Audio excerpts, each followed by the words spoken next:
Hey guys, what is up? It's Dusty here, and welcome back to another crypto livestream. Today, very special day. We have another Ripple v SEC hearing. So, it's about to get pretty juicy. It's about to get really freaking juicy up in here. And I'm going to quickly have to share this over on Twitter and Discord. If you guys could actually help me by sharing it over on Twitter too, that would be pretty cool. And now let's just hope to whoever is up there that the stream is going to keep itself running. Because we're going to try our best to cover everything from this entire hearing, which might take a little while. But all right, it's going to be worth it, I think. It's going to be fun. Hopefully, maybe, we'll see. A lot of stuff to cover soon. I'm just quickly sharing it over on Twitter now, and then over on Discord. Let me quickly put it up there. There we go. And one little quick disclaimer, guys. We are not posting the direct call itself. You can see the number here, but I'm going to be calling in, and I'll tell you guys exactly what is going on. All right, so for any U.S. regulator watching this, or whoever, policeman, don't arrest me, please. Not doing anything wrong. Follow the law. Follow the rules. I'm not going to be broadcasting anything except for my own voice and stuff that I hear, because that's allowed. I thought the country was free to do that. So we'll be good. We'll be covering as much as we can the hearing live on here. All right. I'm just quickly sharing it over on Twitter. Twitter. There we go. All right. I've shared it over on Twitter. That took me a little bit of time to actually write that down, because I'm, not that fast a writer. And now we need to share it over in Discord too. Once more, I'm a little bit slow. Why? Because I didn't prepare all of this up front. I thought, let me stream as soon as possible, and we'll get this stuff sorted. So for anybody watching in hindsight, I'm sorry for you, my guy. I'm very, very sorry for you. Let me also open up Discord if we can. It's updating, obviously, because it's Discord. It always has to update. All right, let's put some predictions in the chat box already. We already have 250 people watching, which I already find ridiculously crazy. It's always mind-boggling to see that. So let's get some predictions going. Do you guys think that this entire hearing will be useless, or extremely beautifully wonderful, cool, whatever? Oh, you guys are on hold now? You know what? Let me already start. I'm going to put my AirPods in. You know what? I don't think you have to call in 30 minutes up front, because last time when I did that, you're just, in that little hearing the whole time. I can try calling in already. Why not? Let's see. +1.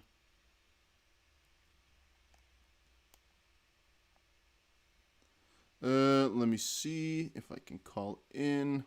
By the way, it's gonna run me like $100 maybe to call. I think it's 60 euros that I'm paying for it. But I was like, screw it.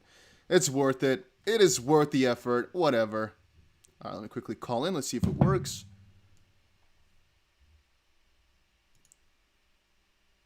Welcome to AT&T. Okay, access code #. 17104 pound.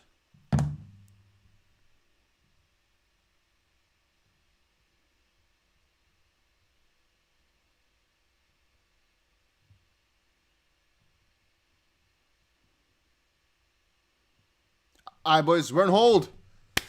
We are officially on hold, everybody. I put my sound off. I am not going to say anything there. I'm not sure if it's possible, but I'm not going to even attempt. I just wanted to be in here up front to be sure that everything was good. Is it smart for me to do that? I don't know, because I think I actually bought myself a bundle. Okay, it keeps saying the conference is going to start momentarily. Please hold. It's going to be annoying me in a couple of minutes, but at least we have a spot, One of the times I actually called, if you guys remember, and it was actually full. So, I'm rather safe than sorry right now. You know what? Yeah, we'll just we'll just be in here for half an hour while I can quickly share this over in Discord. All right, let me try at everyone. Ripple v SEC hearing is going to be soon. We'll be doing our coverage live. All right, there we go. Bada boom, bada bing. Hopefully I shared that properly. Yes, there we go. And in my other Discord, I am already getting annoyed like crazy from this music, guys. Oh, but do we have any? No, we have to wait. It's gonna be another, let's say, about 40 minutes before the official hearing itself starts, I think. Right now we are in the waiting room, and in about 20 minutes from now, the majority of those guys will will come on in and do their say. What the process is going to be like is we're going to be listening, and I'm not going to be repeating every single word because we tried that one time. It was really difficult to do, but we'll try paraphrase as much as possible, or just whenever the judge says something, I usually try to repeat it all the way through if possible. But I also want to make sure that I'm not copying all the stuff directly to make sure that we respect the rules of the court, because you cannot publish that recording itself or the call itself. The official rules are there to make sure you don't do that. Let's quickly see what the official rules were. I'm not sure exactly where he put it up. I think it's somewhere in here. Okay, they don't actually put it up, but point being, any recording of any sort is not allowed. So I'm not going to be doing that, as I just said. I'm just going to be listening to it myself in my AirPods, and we'll talk with each other about everything. All right? Don't want to be in trouble. Don't want you guys to be in trouble for anything either. I don't think that's possible, but the rules are in the document itself. All right, there we go. Let's see. A telephonic conference is scheduled for Thursday the 15th at 3 p.m., which is in about 30 minutes, or I guess 23, to discuss the SEC's pending motion to quash ECF number 255, which is basically document number. I can't even pronounce it. Members of the press should contact the SDNY media office in advance of the conference to obtain access. Luckily, we are not official members of the press. Members of the public may listen to the proceedings at the following numbers. And then there's 3 numbers, or actually 2 numbers, and a access code, which is still a number though. Unauthorized recordings and rebroadcastings of the conference, e.g. YouTube, Twitch, audio-only streams, etc., is strictly prohibited. And so once more, we cannot do that. I can just try my best to get it all to you. And you know what? Yeah, if you're watching this video right now, or you are listening to it yourself, make sure you maybe grab a pen. Not to actually write everything down, that will be dumb. But you can definitely maybe write some of the most important points down, because it's going to be going fast. And even while I'm listening to it, one of the times I tried to write on Twitter while everything was happening, while also talking about it, that's an impossible job. But if you really want to get yourself a couple of followers over on Twitter, do your best, whatever, to paraphrase whatever the judge is saying and post it on Twitter. Some people might really appreciate you for it. And why is it not allowed to stream? If only I knew, my friend, but I guess it's just a rule of the court. These things usually, I would say, are not telephonic, and they're just in court, and you can't take a camera to court either. I mean, everything that's being said right there might become public, but maybe the voices, I have no clue, man. There's most likely a really official thing for there, but somebody said my voice sounds like the fat guy from Simpsons. That's pretty interesting. I'm not fat, bro. Any unauthorized recordings will be investigated, and anyone found to engage in such behaviors may be subject to criminal sanctions. Lucky, I guess, that we're not in the U.S., so they're going to have to come get me all overseas, which, it's going to be a little bit of a chore, but we don't want to mess around with the U.S., and specifically not if the judge put it up there, because obviously we want Ripple to be, on the good side of things. We cover Ripple every single day, /XRP, and so we're not going to intervene by being douchebags in that regard, right? So we're going to do our best.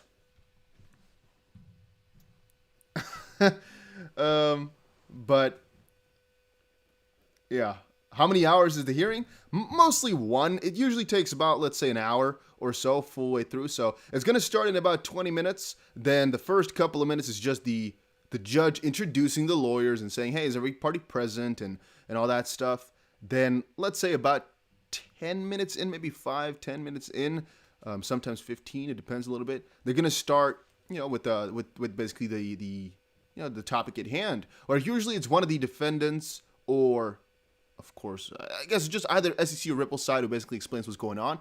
And what I'm thinking here, again, don't quote me on this one, is first of all, it's going to be I guess Ripple explaining why they want a question, William Hinman, and then the SEC responding to it, right? I guess that would sound most logical, and then basically it's going to be a little bit of a back and forth later on with the judge trying to understand everything. However, the reason we actually find this hearing so important, at least this is just my own perception of things. I'm not a lawyer, not an attorney, not a financial advisor, not a legal advisor, any of that stuff. So it's just a normal guy's opinion. Is that we want to know exactly what the judge wants to know from these two parties. I mean, obviously we have seen all the arguments, and the deposition was supposed to be in about 4 days from now. So we want to know, like, what does this judge want to know from these parties, and why can't she just grant a deposition? Quote by Dusty, Ripple wants questions. Yeah, maybe sometimes I'm stupid, man. Martin Fox is my go-to place during court calls. You know how Martin, I must admit, whenever you come in the chat box, I kind of get shy. It's like if one of your friends watches you do something and you have to, give a whole speech. If I have to give a speech over, let's say 5,000 people, no worries.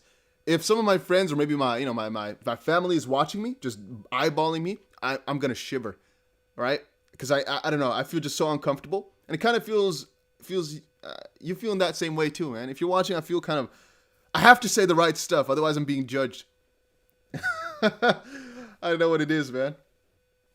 But yeah, we're gonna keep this trend going forever, I think.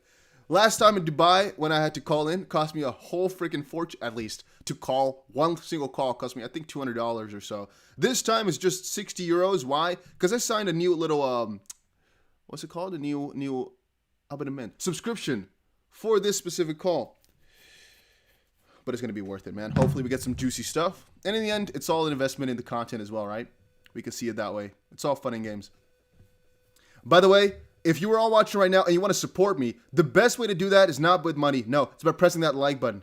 That shows the ultimate appreciation. We have almost 700 people watching, only 100 likes pressed. Let's get to at least 250 likes just to show that you appreciate the content. It helps the video perform a little bit better, helps the live stream do a little bit better, helps more people see that it's live, because majority of you guys did not get a notification, I think. And if you're wondering, yes, we are still in the waiting room with a little bit of like a lift, escalator music. Oh, it's not lift in English, huh? The conference will begin momentarily. Every couple of minutes, or every minute, I think. A little bit of a nice little guitar in the background as well. I think I could actually let you guys listen to this sound, but I'll not bother with showing you guys any sound, all right? Just to be sure. All of a sudden, what would that be? What would that situation be? I let you guys listen to the freaking background music, and all of a sudden, boom, copyright strike, boom, cease and desist letter. Yeah, let's not do that. But yes, guys, I have already called in. I am listening to it right now. We've already been in this call for 10 minutes, and we're going to stay in there the whole time. Thank you, Fit Trucker, for the $5. I think this is the second time you did that in the last week. Fit Trucker. Yeah, I think so, man. Thank you. Appreciate it. And once more, I have the numbers here open. You can see it from my Twitter, too. Just for if you want to call in yourself. It's going to be in about 16 minutes from right now. And TJ says, Blijft u aan de... If your voice is in Dutch, there's something wrong, my guy, because it's supposed to be in English. And by the way, guys, if you want any other chat to just, be happy in, I don't know, have an XP community, there's also a Discord. I'm going to show it to you guys like this. There's also a Discord, which has thousands of people in there, and you might want to check that out. Okay, I should make sure there's no scams showing up here, because sometimes whenever I open it, there's just a scam in the, like here, this is just a stupid guy. He's already been banned, but still, the text is not gone. Let me delete that. There we go. Okay, let me come back to it. Here's Discord. A link is down below for it. I cannot show you guys too long just because I'm a little bit afraid somebody's going to share something crazy. But here you guys see it, all right? So once more, Discord, come check it out. Usually there's a ton of people in the voice chat too, but that's kind of died out a little bit. But if you want an XP community, Discord might be your way to go. I guess if you want, once more. You don't have to, but might. Whew, I'm kind of anxious, I guess. Because I'm going to have to do my best the entire time again. I'm going to have to listen so carefully. Ooh, we have more donos. Wie funktioniert das Leben? Says, thank you for your work with the 229 euros. Thank you very much, my man. And Xavier Boys 8X says, appreciate all your content and hard work, Dusty. Respect. Thank you, man. Thank you very much. Appreciate that. I appreciate that coming in with the $5. I appreciate that. Once more, you don't have to. All you have to do is press that like button. Even that you don't have to, but you know, it helps.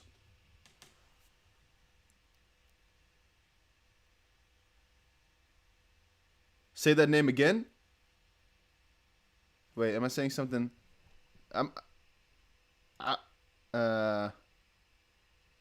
You know, I mean, my German is not that good, but I'm not. Let me see. I'm not. Wie funktioniert das Leben? It's like how does life work, right? Is it not something like that? Wie funktioniert das Leben?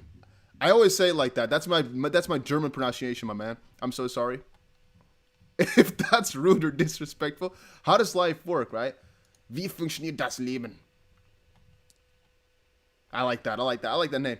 Ooh, Aaron Altamirano coming in with the $50 fat dollars and the freaking pretty cool robot like that. See, guys, this is why we do it. Right now, we already got back $53, which I think 70% is going to be gone. Oh, no, 30% I think because of YouTube, and then another 50% for your freaking taxes. But we already got half of the money from the freaking callback itself, so don't worry about me. It's not that I care, guys. Please don't think. Dusty, what language are you? Ah, I see you're a first-timer here, huh? The majority of people who have watched more than one stream know at one point or another, I'm going to be talking a little bit like this. So, you know, maybe if we're a little bit of a couple of minutes inside the live stream, we'll also be doing the normal accent a little bit. Could be. We have to check out. Check for it a little bit later. Martin says, this is what I am hoping for. You say no, I say yes, I win. I'm the judge, goodbye. Yeah, okay. Dusty is Egyptian, Nederland, Dutch. He smokes Dutches. Slap the like button with a piece of ham sandwich, bruh, to help Dusty. Yeah, I'll talk about it a little bit. I'll talk in a couple of minutes once we get to 1,000 viewers. I'll tell again that you guys should press that little button. I think our peak at one time was like 8,500 people watching, which I still think is crazy. This live stream just got me out of the yoga in the park with my girlfriend, already winning. Oh, damn. Bro, yoga is good for you, man. Why not? And yes, we're still in the call. Don't worry about it. Every single minute I hear, your conference will begin momentarily. Please continue to hold. So, yeah, we are just waiting. I'm still surprised somebody gave $50. Aaron Altamirano. Very appreciated, my man. I haven't seen you in the live stream too often, I think, Aaron. Maybe you were and I just didn't notice. That's, by the way, one thing I never understood. It's like, whenever you watch people, it's like, oh, you can so easily remember all those names of people who give you money, right? I mean, they give you money. Yes and no. I mean, there's so many people's names that I want to remember. It becomes quite difficult. But I appreciate every single one of you. You guys are way better than I deserve, man. Are we streaming the thing on here? No. We are not. We're going to try our best, though, to cover it in the best way possible, which means I'm going to just listen and, I don't know, freestyle it a little bit. So, yeah. You can also indeed see the Dutch trending subjects here. You can know where we are. This is a dead giveaway, all right? Otherwise, we're going to have to stream with a VPN, but then the internet sucks, so we're not doing that. All right, we are almost at 1,000 viewers, everybody. Boop, boop, boop. And by the way, I'm just going to have to explain it here once more as well, because a couple of you guys have been questioning me about this. Please, all right, the bybit thing, the whole competition, you don't have to send money to somebody. It's completely free. If you have an account on Bybit, enter. If you don't, you can decide for yourself, all right? But I'm just saying this already for everybody who's already made an account on Bybit through me. There's 30,000 XRP in a prize pool. This caused me a lot of work to get this done, and it's way more than I expected.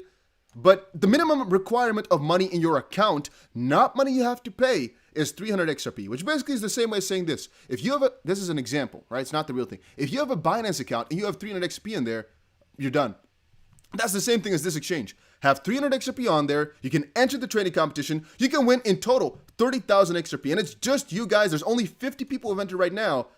Join it. A link is down below. I keep reminding you guys, it's worth it. And I'm thinking, the more people we get right now, the more I can pursue the exchange. The next time we don't want 30,000 XP, we want 100,000 XRP.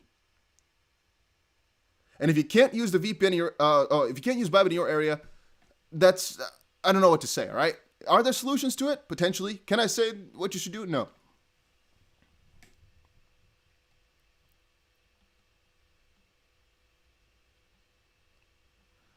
But that's why I'm just saying it, man. If people think, oh, Dusty, why are you pushing it so much?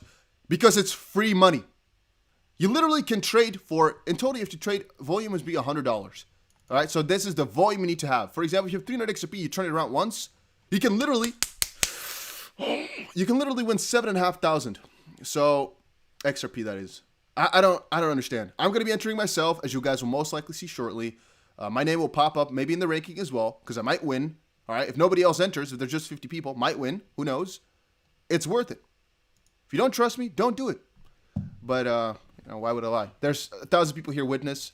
I think the majority of people can say, yeah, bybit. I don't know. There's one of my safest bets. How can I see if I'm registered with your link? Ask the support. The support is really responsive. So it also says it there in the competition itself. This is official from Bybit. It's not something I created. No, I asked Bybit for a competition. They said yes, let's do it. Bada boom, bada bing. And at 500 people, we have our max of 30,000 XRP. If we hit that, I can almost guarantee you next time I will be able to get you guys 100,000 XRP if we get to this number. Not certain, but I'm going to try, of course. Stop selling me shit. I'm not selling you anything. This doesn't cost money. Once more, you don't have to do anything. I'm telling it to the people that want to get some free XRP potentially. How do you join the call? Here's the numbers for it, my guy. And by the way, we have nothing to do yet. Anyway, I'm in the call for 18 minutes now, and we're just waiting it up. We're waiting.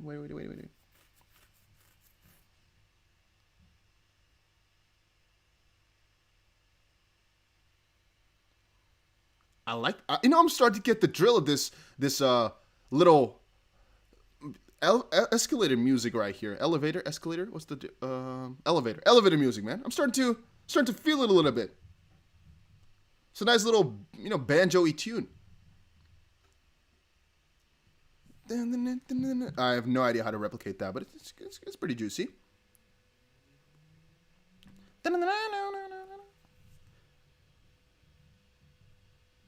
And Danny says it's not regulated in the UK. Man, I have no solution for you, my guy. Either look up how to do it or don't do it if you're in an area where it's not allowed. In my area, it is allowed. So yeah, it works like a charm.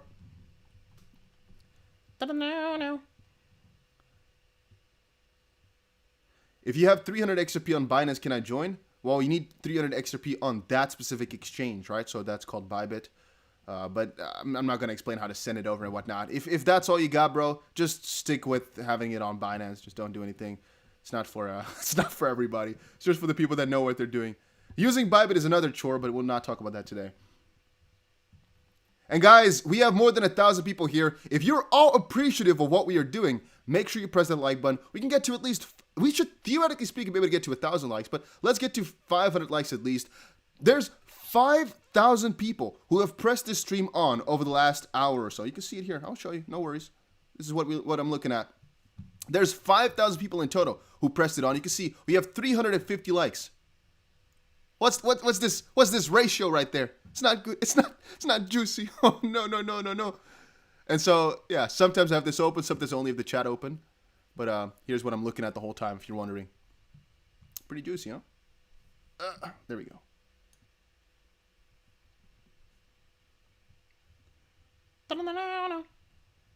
You gotta earn your like. I'm already in a call for 20 minutes. I mean, I've done my duty. But yeah. By the way, guys, Martin actually told me there's other ways on the internet to call in without it really costing too much money. Most likely, there's a way for you in whatever country you're at to join. When meeting in about 5 minutes. But if you're calling internationally, make sure you add a 1. I just do +1 and call the rest. Let me actually quickly see my freaking bill to see here that I'm not paying freaking thousands of dollars. I hope not. Let's see my bill really quickly. Because I can see how much money it's already costing me, right? Let's see. Extra costs. No, it says you have no extra costs yet. Okay.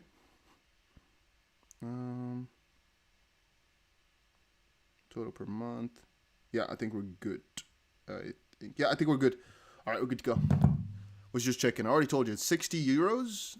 But I was for a second thinking, like, because last time I called for about 1 hour, which is, it's €1 per minute. Now I called 20 minutes early. So a little bit stupid, but whatever, man. It's worth it. Content.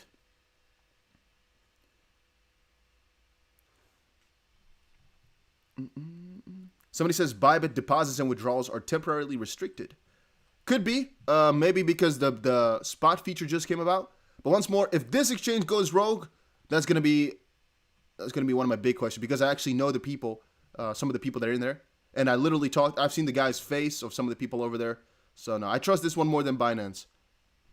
For me personally, right? Because I don't know. I feel like the people that I've been talking to, a lot of my friends, everybody that I know uses this. I don't know. It just feels comfortable for me.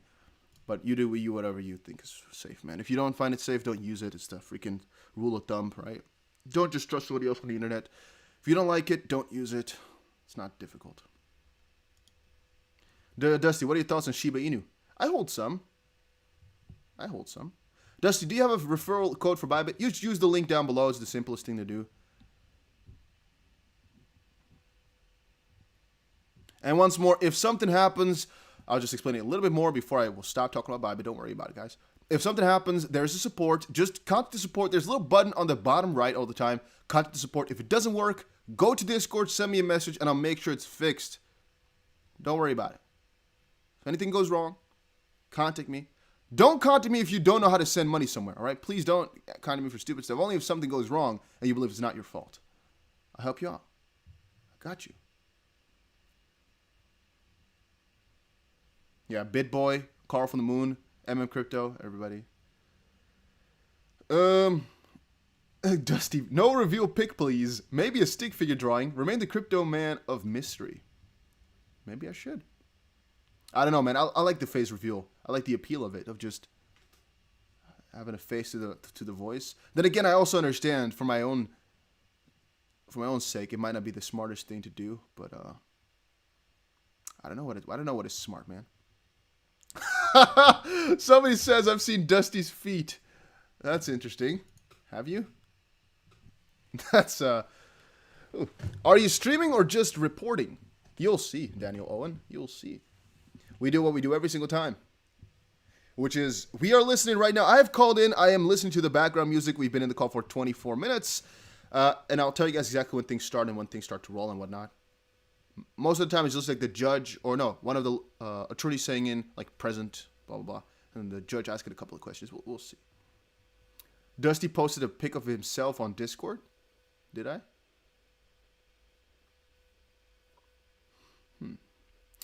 Dusty, what if the judge goes against all and sides with the SEC on this? Yeah, what can I say? What can I tell you, me boy?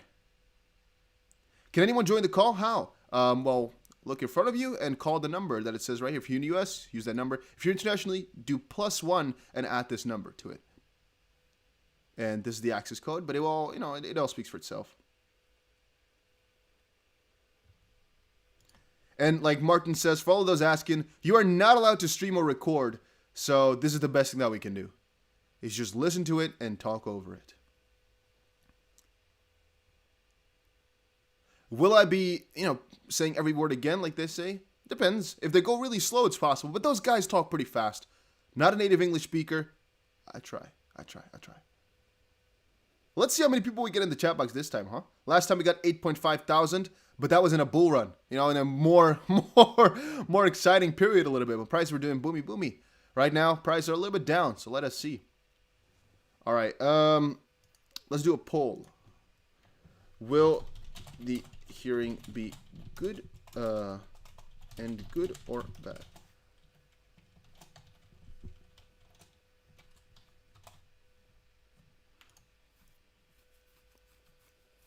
Dusty Dutch Proud. Talk to me, someone. Hello from the Netherlands. Hi. What's up, my man? All right, I put up a poll. What do you guys think? Do you guys think this will end good or bad? It's going to be really interesting here.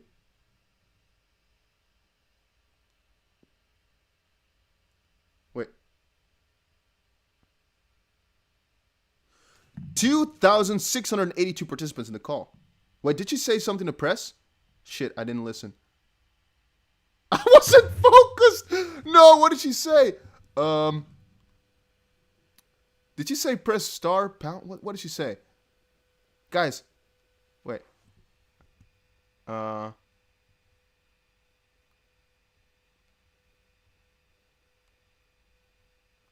What did she say? No, we're good? Oh, okay. I was like, it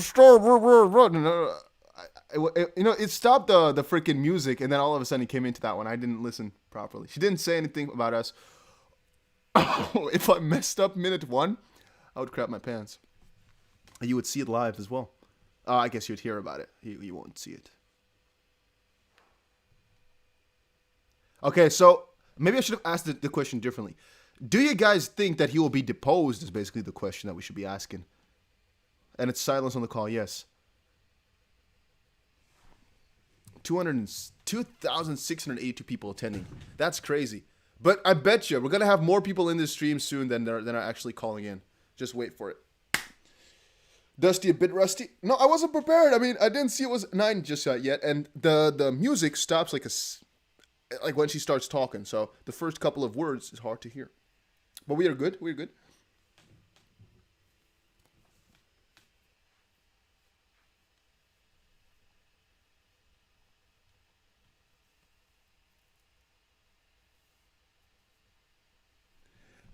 Tune in late, Dusty. I heard on Twitter, if there's help necessary for wrong transactions, that you could give info.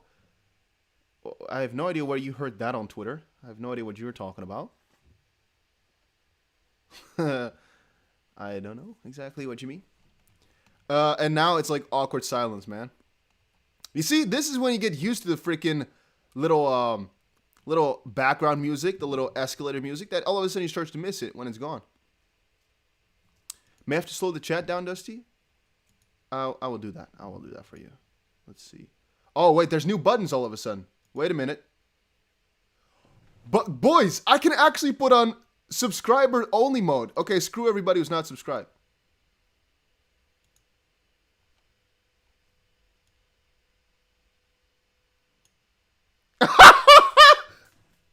Oh, sorry. One guy said, this is the AT&T operator. Do you need assistance on your call?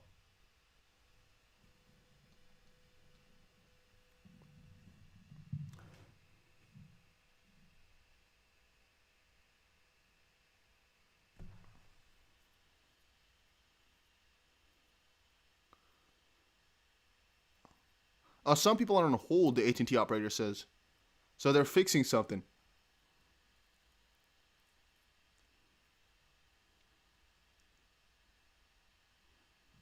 Okay, this is pretty funny. I was like, this is the AT&T operator. Sorry, it got me good. But by the way, if you want to chat in the chat box, make sure you subscribe to the channel.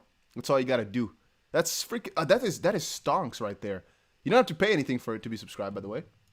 That is nice. And I put it to all duration, so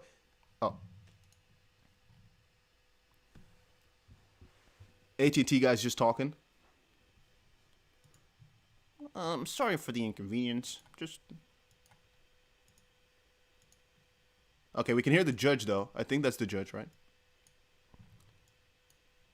He says that some people are in the waiting room basically, and some. But we were here because we were 25 minutes early. That's how you go about these things, boys. Do you see? That's the mental gymnastics about it. You're 25 minutes early, bada boom, bada bang, you're gonna get in. You coming late to the party? All right, it's a little bit of a risk. And Bart Kivit coming at the €5.50, saying hello from a boat in Zuid-Limburg. Oh, you're watching this from a boat, huh? That's pretty cool to hear, my man. That's pretty cool. You're watching from a boat. I've never heard that before in the comment section. Somebody watching from a boat. Can you get Jeremy Hogan on a group call to explain? Haha. You know, I actually did send them an email prior, but the waiting list to get Jeremy on a interview was like a month, and then I just started to lose interest a little bit. I was like, if I have to wait a month to be able to interview him, because he said, I think his wife, maybe assistant, I don't know, said that the entire month of whatever I asked it in was full, so I had to wait an entire month.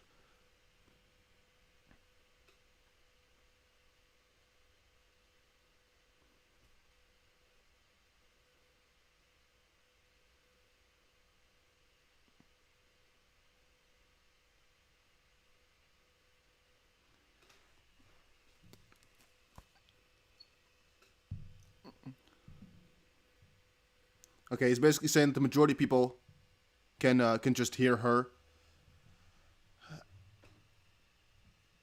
And he's saying unless there's one person who can really, that specifically needs to be in that cannot hear, then they might need to change. But right now the majority can hear. Oh, she's gonna merge the call with another line. Oh, you know what? We'll see, man. There was the AT&T operator. That was pretty funny. We never had that before. Foolerine, how's the chat with moderation? Should I put slow mode on, or is this good, or is it going too fast still? Get Hogan on the channel. I mean, if you guys all help next time, we can actually tweet him so much, not in a spammy way, but just by retweeting my tweet maybe, that we can get him to interview or just, something fun on the channel. We might be able to do that. A little collaboration.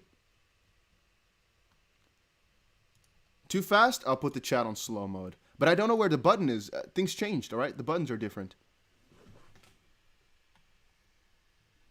Okay, let's put 5 seconds.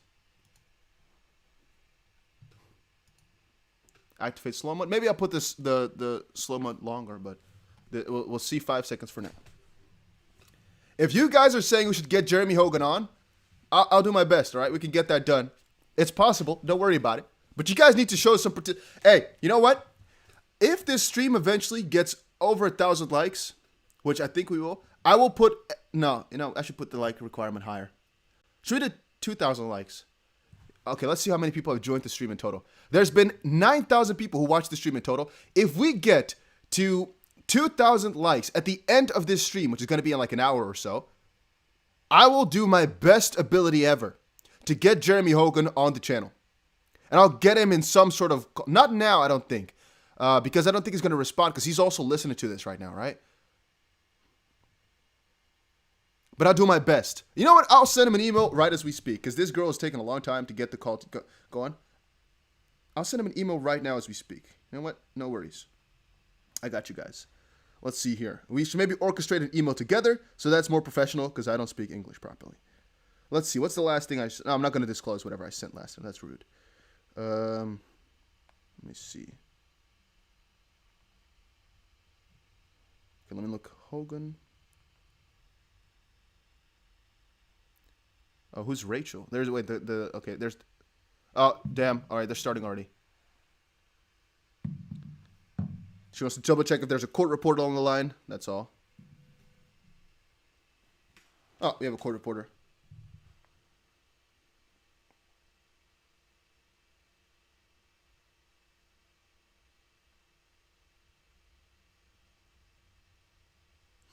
Yeah, they'll call. Okay, never mind. We'll do the email later. She's calling out now what the lawsuit is about. Lawsuit number, or what for? This specific number. Starting with SEC, they have to say who they are. Dan Stewart from the SEC on the line. Oh, Jorge Terrero, or whatever. Just the normal SEC people. Who cares? It's just the guys from the SEC.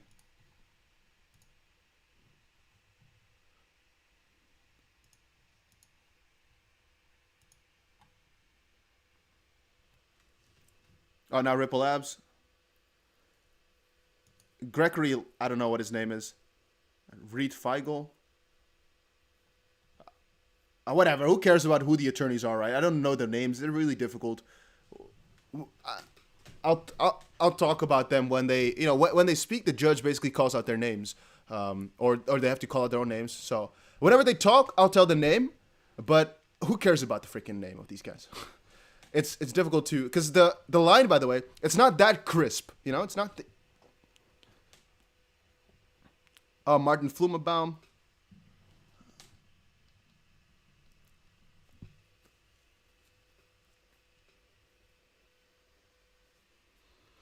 This was Chris Larson's attorneys.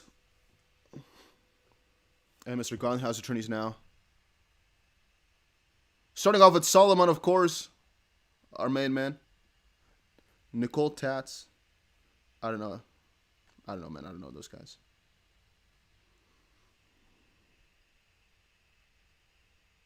Good afternoon.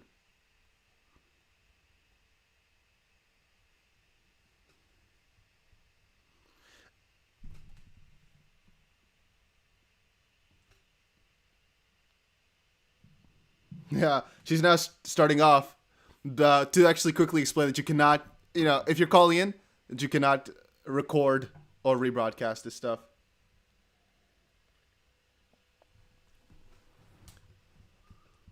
And she continues to investigate, obviously.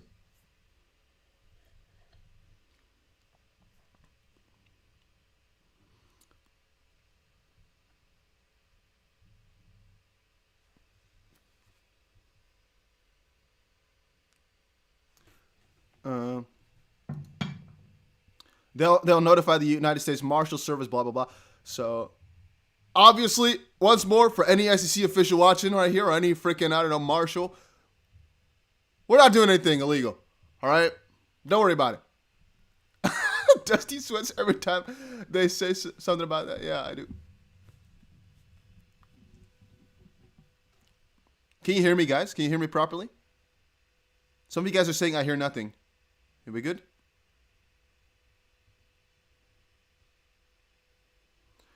And she's also telling us those guys to talk slowly, because usually the SEC just speeds up, going freaking Sonic mode every time. But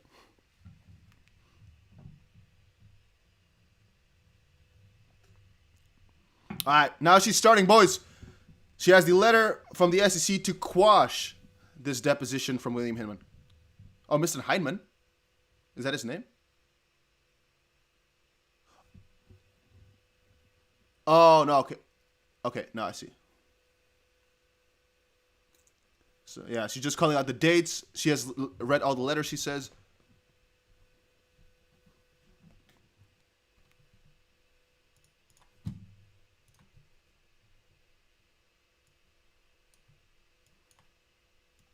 Miss Stewart.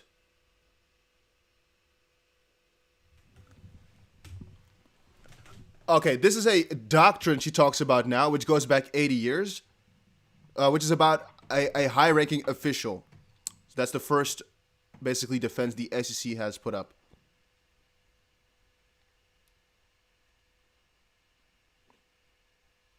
Yeah, she's given this thing, which I gave multiple different times out there already, that if every freaking, important person like William Hinman had to go report whenever they give some sort of speech as an official high-ranking person, it would be crazy. Because that's, I think, the point is going to be of his entire, thing here. He's a high-ranking official. That's the point they're trying to quickly come up here from the get-go.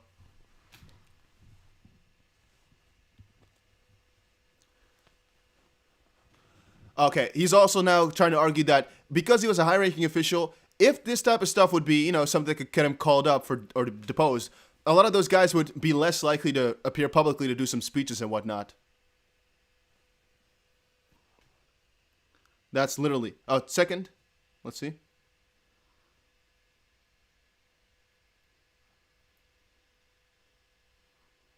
Oh, I'm not going to quote that.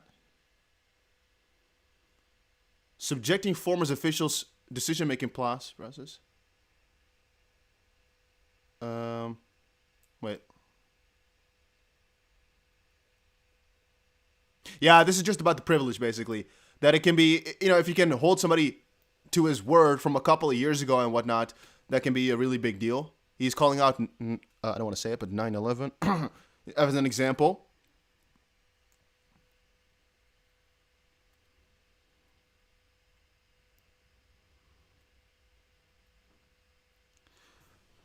This is not the first time where an SEC official director has been tried to depose. Oh, somebody else tried to depose Hinman before. But it was quashed.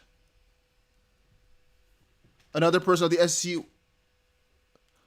Okay, so multiple different cases in the past of depositions like this have been quashed, and the SEC does not know of any one of these cases where the official was had to testify, basically. And they also say that RIP will never provide such a case.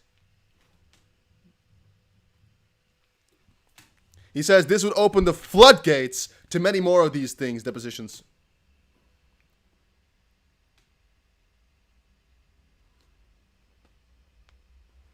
And they're also now saying that, look at this. He is saying that there's most likely a very good chance that Jay Clayton will also be deposed after this if this pulls through.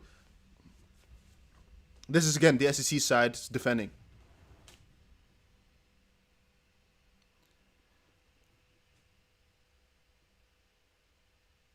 And because there's a 90-day window for discovery, they have another chance to depose more SEC officials.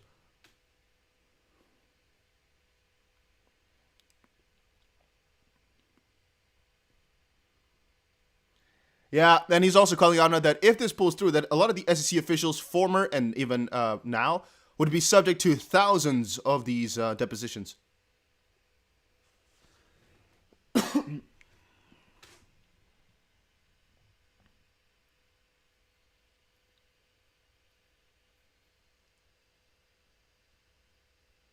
And when the court actually allowed those to go through is because there was official evidence basically that no serial abuse of litigation against in this specific case William Hinman would pull through.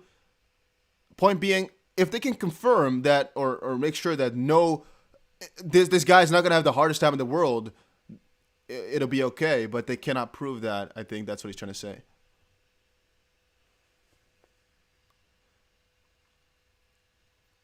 Yeah, there's little doubt that if they pull this through, that dozens, if not hundreds, in the years to come, depositions would come from these high-ranking officials, from SEC members, basically, and you guys understand it.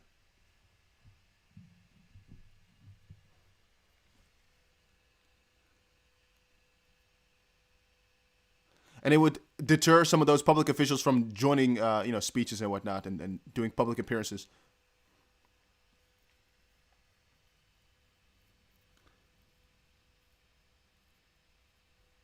And this subpoena has to be viewed not only for Bill Hinman specifically, but it is a broader case. Look at the price. It's pumping up a little bit.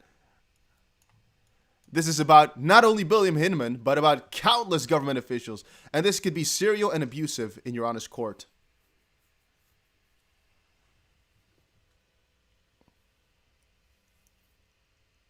This would have significant consequences, basically, on the SEC. And the burden is so high to show exceptional circumstances because Ripple has not done that, she says. And he or she, I'm not sure if it's a man or a woman, I think it's a woman, is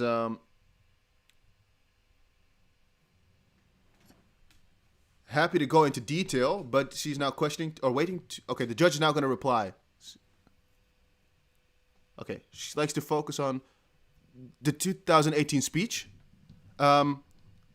I do think that it is a unique fact that probably doesn't present itself and every enforcement action that the SEC brings, though I do think your concern about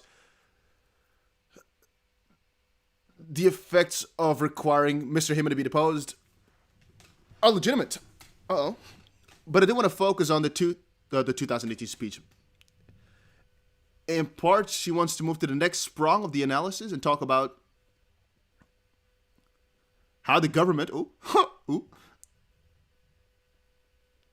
is defining the speech. And what you think are the reason why it would be inappropriate to let him sit and talk about the speech. And she's going to be a little bit more precise about that. As she understands, when Hinman gave the speech, he played it silly at the time that he's working on personal views and not in views of the SEC. And she's wondering if she can help reconcile what is the tension between the speech that he gives as a senior person within the SEC, but he gave it on his own behalf and expecting only his own views, and a view that him being questioned about that speech might somehow intervene with the deliberative process of which,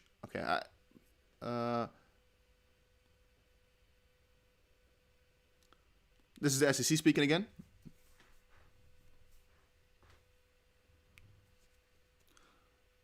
The speech is publicly available, she says. SEC doesn't contest the authenticity.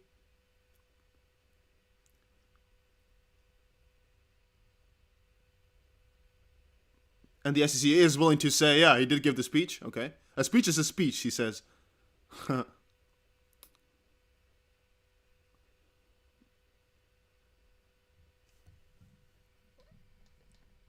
Okay, now it's going to be talking about whether or not it was personal. Okay. Respectfully, we don't think that any such tension exists. Director Hinman and any SEC official who makes public remarks, included in the process of casting those remarks, are deliberations within the agency. Okay. And we've already produced to defendants a privilege log showing the back and forward of the draft of Hinman's speech. So the SEC discussed it within themselves, basically. And then it was also reviewed by others within the SEC themselves. But at the time, the SEC had not shown a position on whether Ether was or wasn't a security. Or whether, she clarifies, whether offers and sales of Ethereum were securities. And by definition, any discussions he was having with other... Okay, it was all pre-decisional. Okay, this is going a little bit too fast.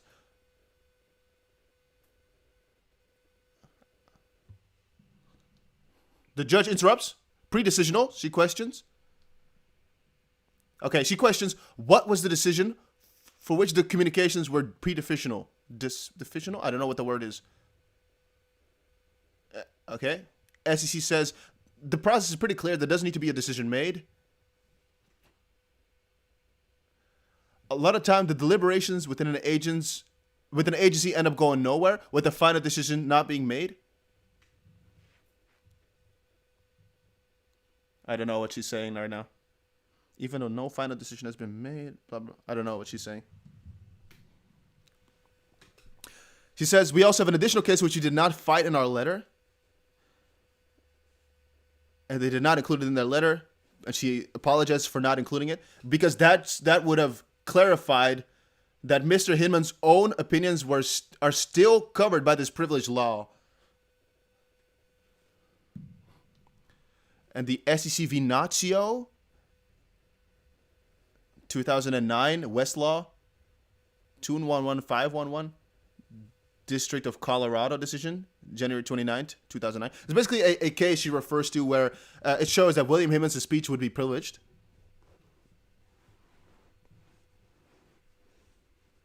It's very common for these SEC officials or government officials to give speeches into the public. And this speech that William Hinman gave as an example is not something which is unique. There's a lot of these guys who give speeches out there. Obviously, it's not too strange. I get that.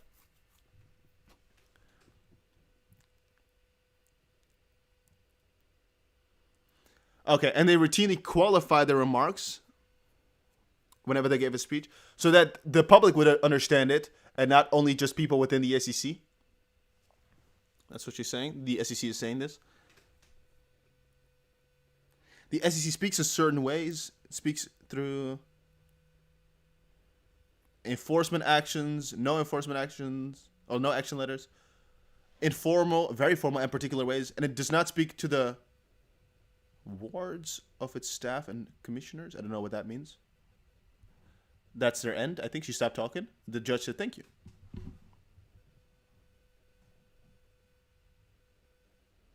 She's referring to the Nazio case and the proposition, but I don't know about that. Oh, somebody. The deliberate process privilege. It should cover William Hinman's personal opinion about the speech. It basically covers speeches given by SEC officials, which really is a direct, resemblance with the question that Your Honor made, which is what is the link and why is it privileged, basically. Okay, and now she's saying anything further, otherwise I'll turn it around.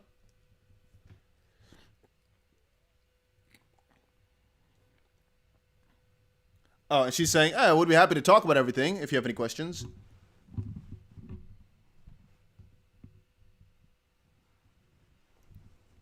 Emphasis on, let's quickly see. When it comes to the information that Ripple wants to get from Mr. Hinman about sort of deliberations around the speech, like we saw in here. There are major issues with this type of stuff.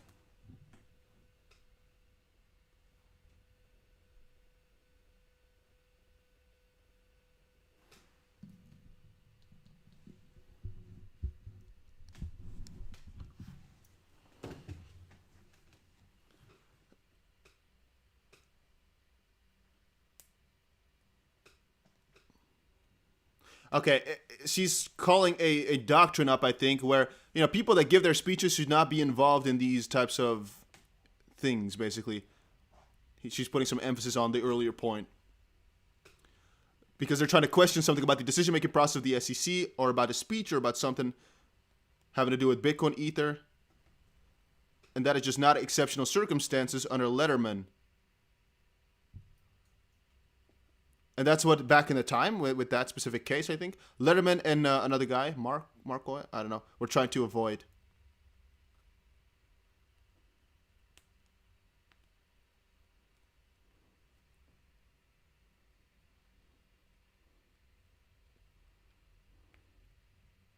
Looks pretty good thus far, by the way. Looks pretty good.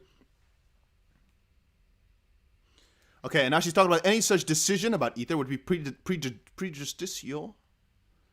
Right. What really defendants are trying to do is question Mr. Hinman about protected privileged information. And Ripple, of course, said that, that the SEC can look at these specific questions and then say, no, we don't want to answer those are privileged. But the SEC side is, this is not, Ripple doesn't even have exceptional circumstance to question this guy from the get-go anyway. And the SEC is not trying to win this on the fact that it's privileged info.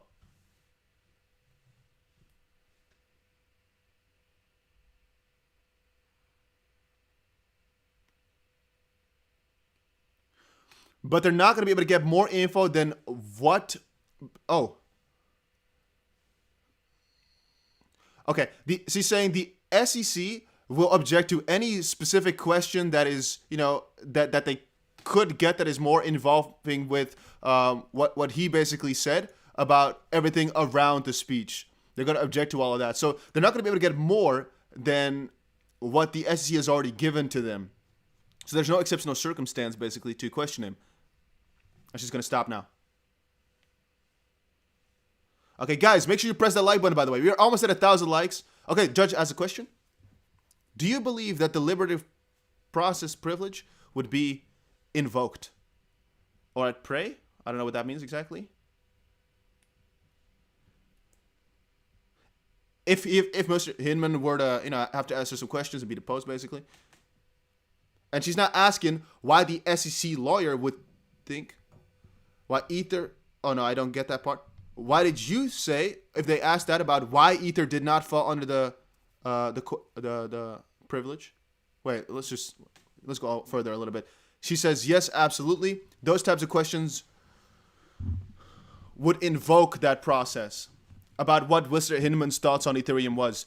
And she is not arguing that Mr. Hinman could not answer those questions without giving info about what he learned from other SEC officials, basically, when he was there. Because there were all sorts of communications within the SEC staff about not just Ether, but other digital assets too. And so his final opinion that he talked about in his final speech in 2018 may be public. The speech is what it is. His opinion is what it is.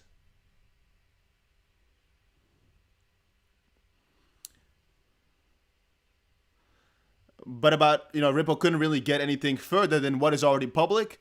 And because of the privilege, basically because of some privilege, Ripple will not be able to get any more info out of him about anything around the speech or within the speech that's not already public, basically. Okay, Ripple's now speaking.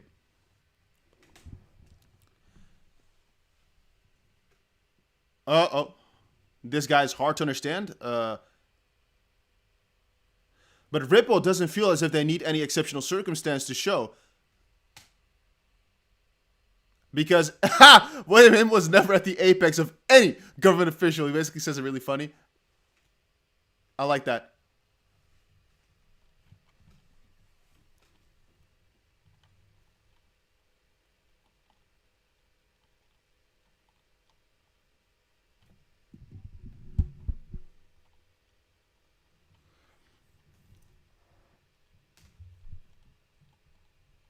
And he is basically arguing that the SEC put up some confusion, logically speaking, very logic, because he spoke with people outside the agency, and logically speaking, this guy is not an important, he wasn't a high-ranking official, so there's no real privilege, no real high burden for the SEC, for Ripple, to question them and whatnot. Logical.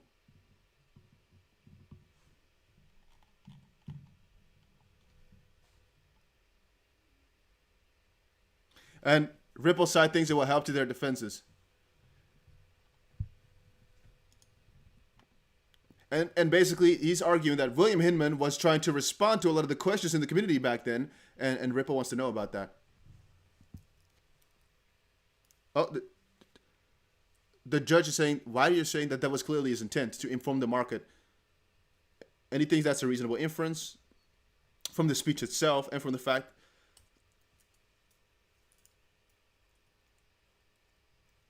that the SEC basically later on said that they were transparent about the application of the SEC, of the Howey test, and that almost any other party basically shows the SEC speech in 2018 as kind of a guideline / abstract.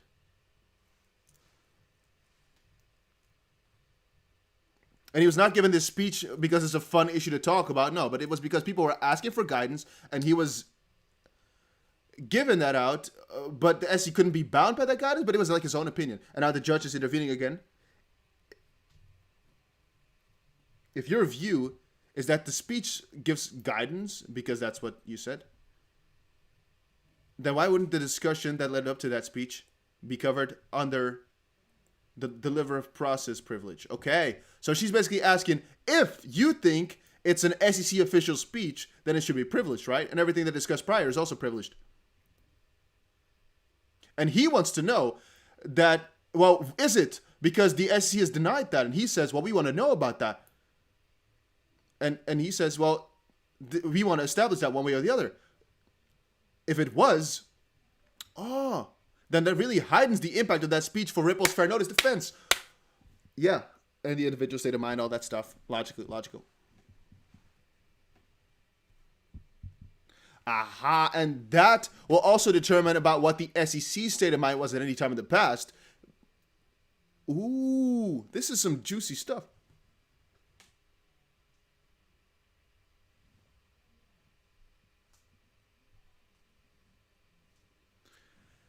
He says, and even the other way around, they can use it, whatever way it comes to, they can use that information to their advantage. They just need an answer.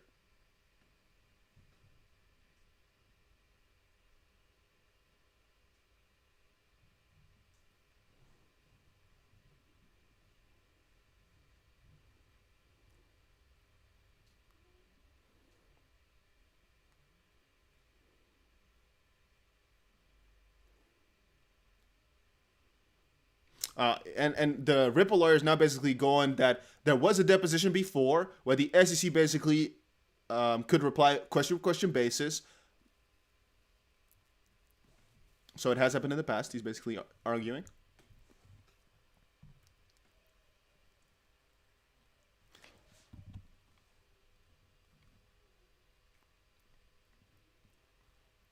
Yeah, he's referencing a previous letter. I'm not sure about that one.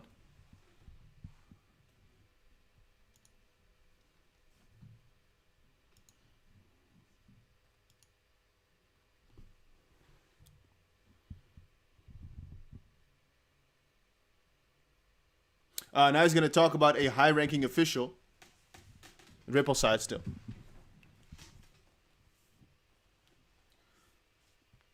Yeah, he's now basically arguing that the William Hinman was never really that high. He's never at the apex.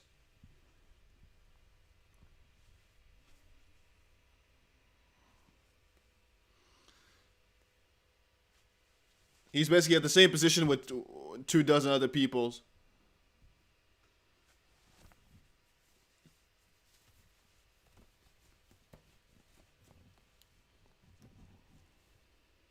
He had about 400 people under him, so I mean he had an important role. But the SC in total had 4,200. And he was not at all at the apex. I mean, he had a pretty important role, but not that important, he says.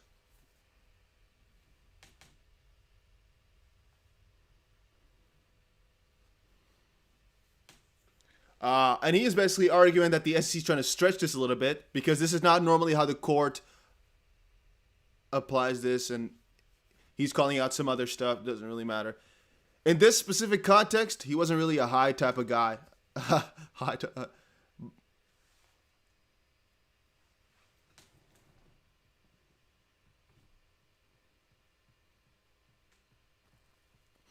So previous time, it was basically about a specific subject or about a specific sub area. And in that area, for example, the finance subdivision, he would be pretty important. But if you're talking about the entire operation, he's not at the apex at all because he's not that high ranking. It depends a little bit. And that's also, he gives another example of that. And guys, we have 3,500 people watching. If you appreciate me spending a couple tens of dollars, I guess, on this and reporting this for you live, taking all my time, make sure you press that like button right now. And if you want to talk in the chat, make sure you subscribe to the channel.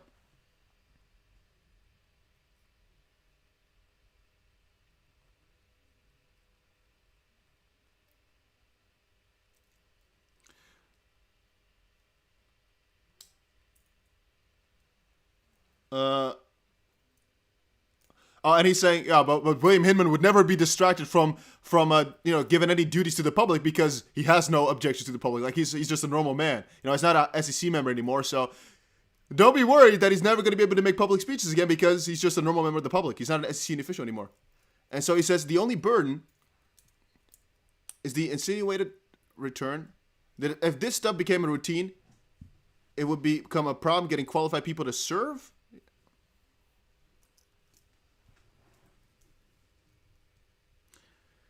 And he says, yeah, that's fair, but this is a little bit of, this is exceptional.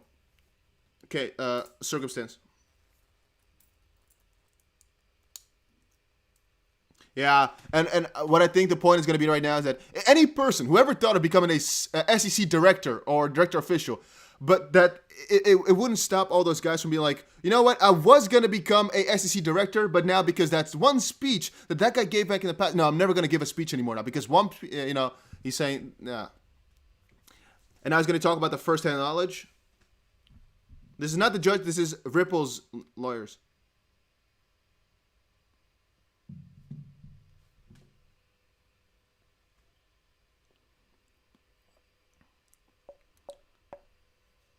And he's saying that that's not the only thing that we think William Hinman is any first-hand knowledge about. There's multiple different things. For the entire year, we think he has some proper knowledge for, okay?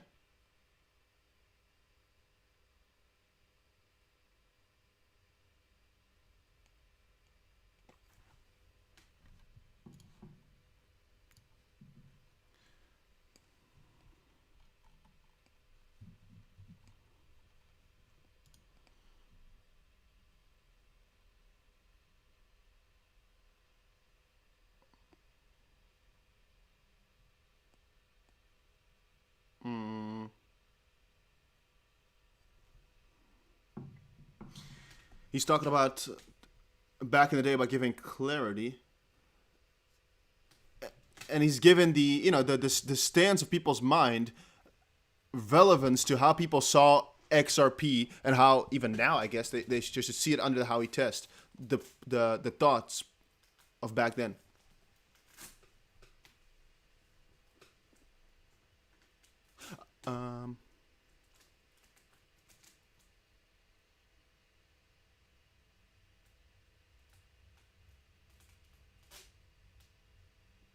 And if people told William Hinman basically that they were confused about the state of cryptos, that would be relevant to Ripple as well. If guys just came up to William Hinman to ask him about the proper clarity of crypto and when that would come. He's also saying, I know I'm talking a bit fast, so let's... Oh, but the judge is following him.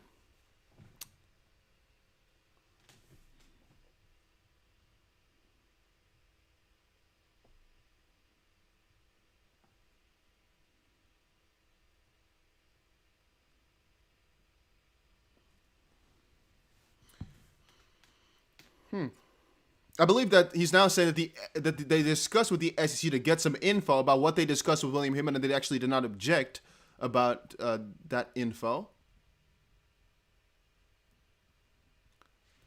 He's going fast now.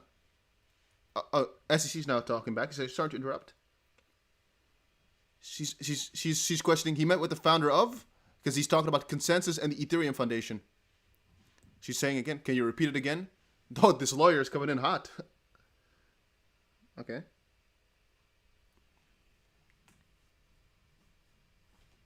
The founder of the Ethereum Foundation is who, and the representative of consensus.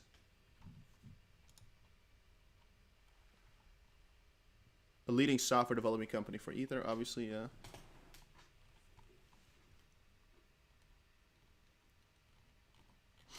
Ripple's saying now that they haven't been able to get all the information about who exactly the SEC talked to, or specifically William Hinman, but he has personal knowledge about those two parties, right?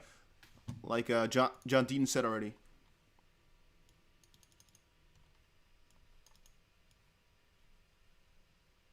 And now the question is being popped up. Could we get it from the third parties? Because the SEC popped that up. And it might be something that's on the owner's mind. And he's saying, for some of them, probably, yes, we could get that. And we're also trying to get that. But they don't know, Ripple's side, who exactly William Hinman had these talks with. And they are not getting that info from the SEC. And he's the only person, William Hinman, who can tell us which of these conversations have actually happened in the past, which are important to the case, and only for his own mind, like, which were relevant at all and which weren't.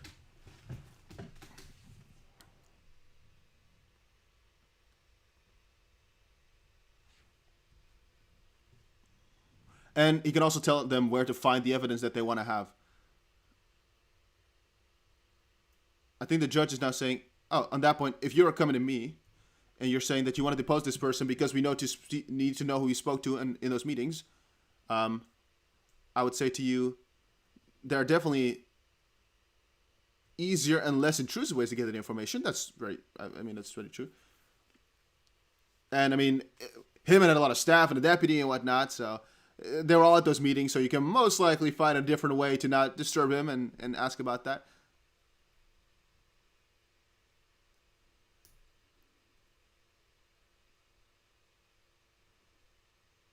Or you can get his calendar. Oh, which as a government official is always preserved, most likely. So basically, whoever he's meeting with is on a calendar, and so she's basically saying, I don't know why that part, so knowing who he talked with, would be a basis to depose him, because you can actually get that information already. And now Ripple's back again saying, well, I don't know. What if that was any one particular person who was in... Okay, he's saying, we don't really know if there's one person who was in all those conversations, so... And we just last night got ourselves a privilege log from the SEC about communications that might be relevant, about these discussions that he might have had. And he says, so I'm not sure that it would be as easy as you make it seem. But he does agree that there are a couple of ways to get some info.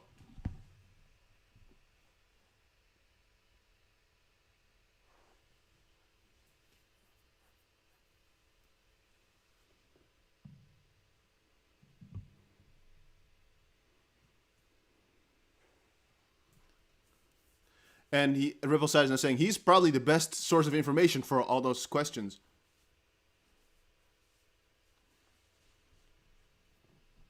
And specifically the speech with him, he also thinks that he is uniquely situated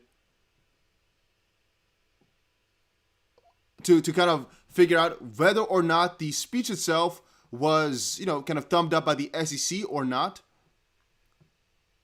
And that might help them in summary judgment and whatnot, Rippleside, if they can get that conclusion. By the way, guys, make sure you sign up for bybit, 30,000 XRP prize pool. Link is down below. For you guys only. All right, 30,000 XP to be won. Link is down below. Links down below. Links down below.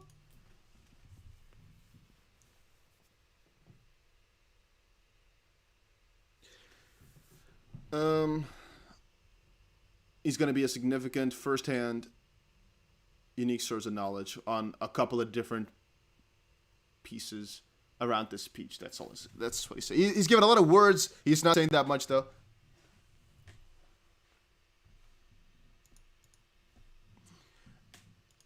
Okay, and how basically how his speech was received by the people, I believe.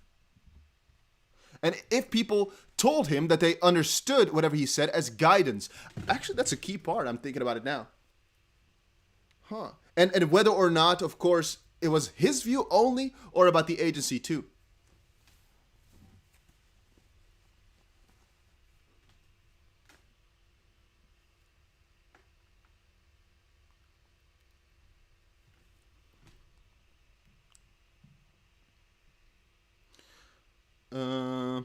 And he's basically saying all those things after the speech, if it was actually, a real SEC decision, all those things then were post-decisional, and they, the Ripple side, can actually question about all those post-decisional things.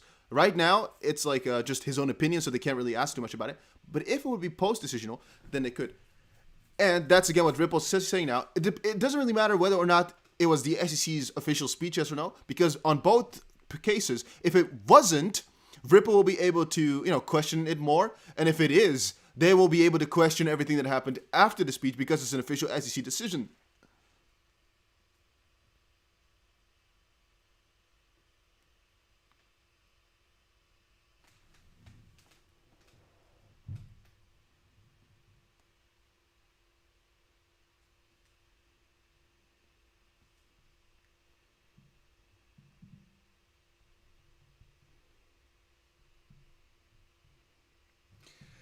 And by the way, guys, if you want to talk in the chat or you're just showing up and want to say hi, make sure you subscribe to the channel right now. All right? Face reveal at 150,000 if you guys are cool about it. And we're going to be getting a Jeremy Hogan interview going because you guys want it so much. Not sure if he's going to say yes, but I'm going to try my best. If we get to 2,000 likes this stream, I told you guys about it already.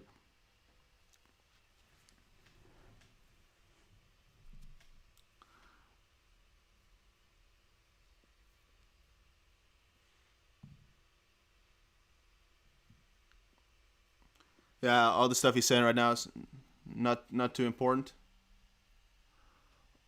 And the judge has not seen just yet any intention that the assertion of the deliberative process authorized. Oh, no, I don't. He's talking too fast. He's calling ECF 142 page 4 on that point, but I don't know exactly the point he's trying to... You went like hedgehog mode, Sonic.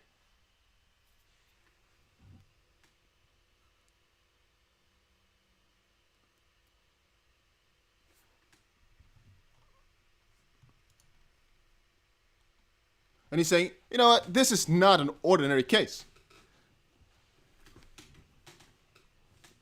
That a previously unregulated digital asset that was for widespread commercial use. Well, basically that all of a sudden this crypto XRP is being accused after so many years of, public.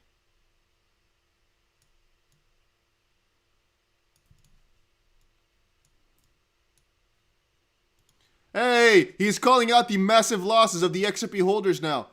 Gang, gang, gang.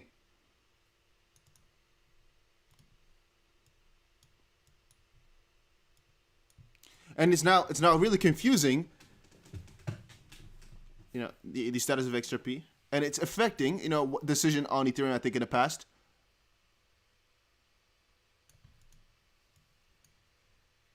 And he's trying to explain why this specific case from Ripple/XRP is so unconventional. It's not something that's really happened before. It's a crypto that's been out there for so many years, so much confusion, so many losses incurred by the SEC. We want to know some of this stuff. And we have a very legitimate basis to ask William Hinman, specifically personally, about what he learned by acting as the focal point of communications that industry perceptions and market confusion had any effect. Yeah. He talked directly to the industry to provide public guidance, whether or not it was his own view or actually by the SEC. He tried to, at least in some way, clarify the SEC position on a really confusing subject, right? Of course, crypto regulation and laws and facts. And he gave a speech for that. We don't know if it's in his own word or the SEC's word, but whatever he said back then, the words that he gave of potentially clearing things up are so important, so relevant, and we want to ask him more about that.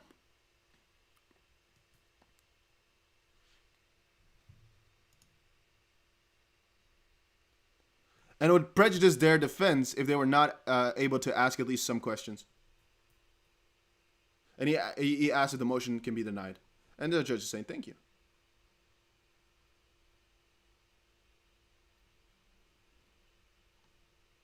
Fluman Bao from Mr. Larson is screaming in my ear.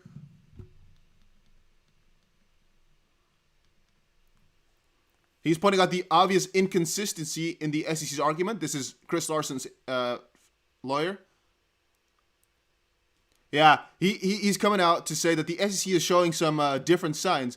Partially, that the SEC still hasn't determined whether or not Ethereum and Bitcoin are securities. Under those circumstances, a deposition is a must. And we must be able to ask him about what he stated back then and about everything he gave to the public.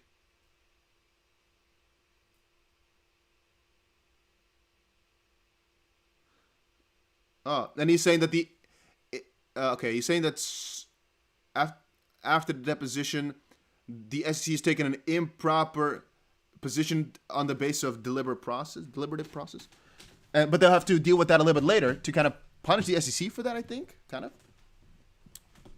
But I'm really wondering how this is going to turn out now, by the way, just as an observer. I'm going to change my position on my chair, by the way. The judge is... who's this? Lawyer? No, judge. Okay, the deposition is noticed for Monday. If I am to authorize the deposition, is it still going forward on Monday, she asks? Yes, the Ripple replies. The SEC says, Your Honor, we need time to evaluate our next step.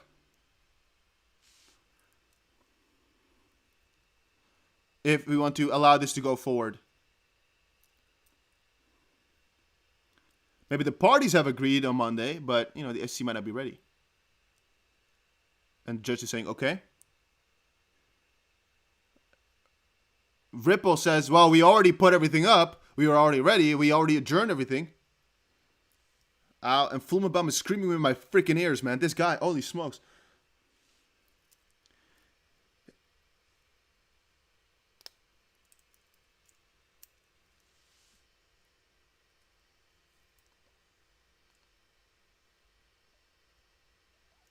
He's not saying how important it is to get this deposition done as quickly as possible because of something at the end of the month. I think the SEC side is now wanting to make a couple of additional points. And she's asking if that's okay. She wants to respond to a couple of the points that the SEC, Ripple made,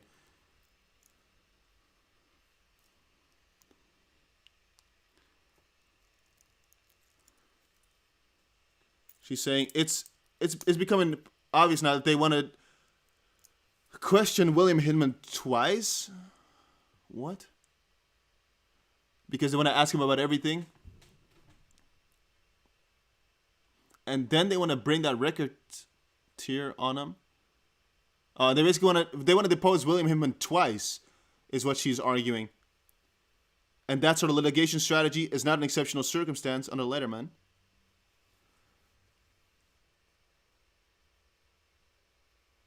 She's saying we should litigate these. She's talking fast. Litigate these things on the basis of the privilege log. And we can litigate that issue first before the honor. If the judge then decides there's no privilege, part, and Ripple says the privilege whole ordeal should be handled after the first deposition. And she's now coming back on the motion to strike the fair notice defense, basically, right? And she's saying that's the basis of the deposition.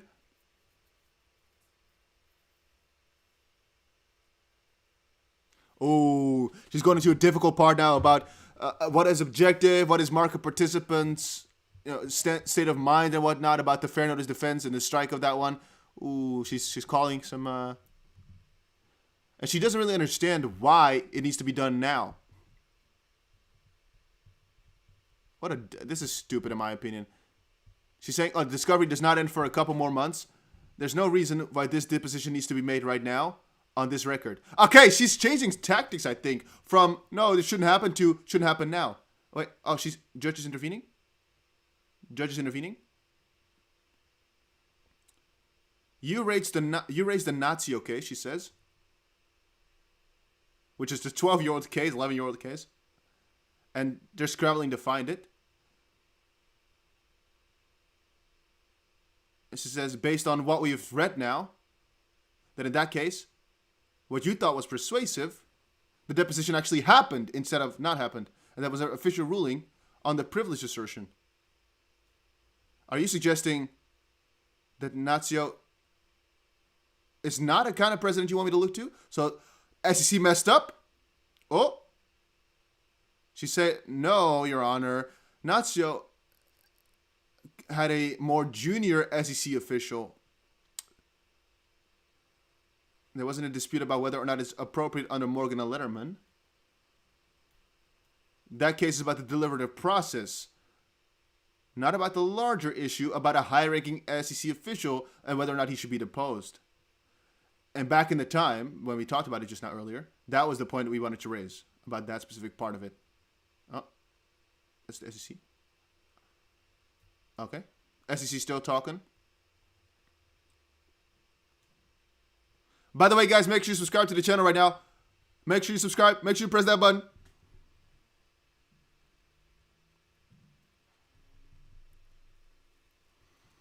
She's now saying, second point I'd like to make is that there's other ways to get this info, and we have produced documents, and we'll continue to do that, all the relevant documents.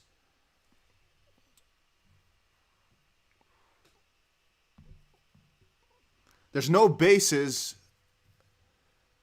that there's conversations that we don't know about, because the SEC now is arguing that they have all the documents about who William Hinman discussed with, who he had meetings with. If we get to 2,000 likes, interview is coming up, so make sure you press that button too.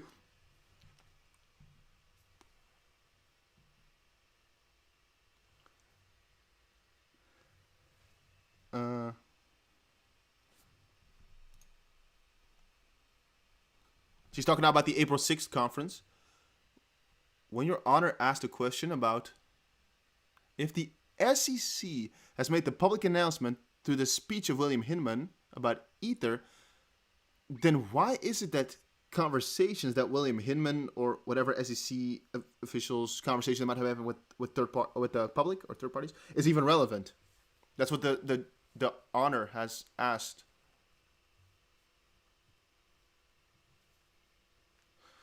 After that announcement, why would it matter what? This is page 30 of this transcript. Oh, okay. Kellogg said the reason it's relevant is because they may have had conversations about XRP, and that's why this matters, even after the Ethereum speech. And now here, Director Hinman has already said that he had no conversations about XRP. So she's saying basically there's nothing to gain, and there's nothing close to what they're searching for. She's saying so freaking often. And she's once more going back on that exceptional circumstance part of Morgan and Letterman. And she's also saying she's happy to answer one question. So that basically there's no exceptional circumstance here. Ripple's trying something, but there's no real necessity for him to be questioned. Ripple's side, Chris Larson's lawyer is screaming in my ears again. Holy shit.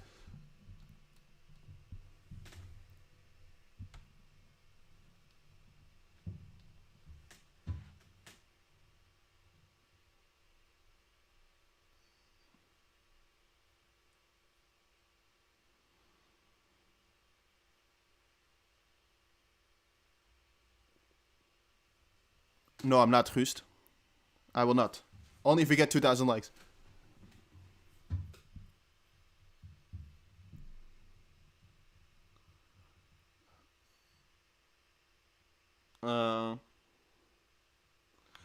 He's saying, well, William Hinman should tell us what was he told about Ether.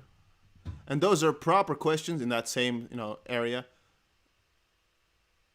And what the SEC is trying to do is kind of stop any discussion about any of the background questions and about the understanding of the time when he made those statements and what those statements actually meant, what the SEC, of course, whether or not the SEC was there, whether it was his own opinion.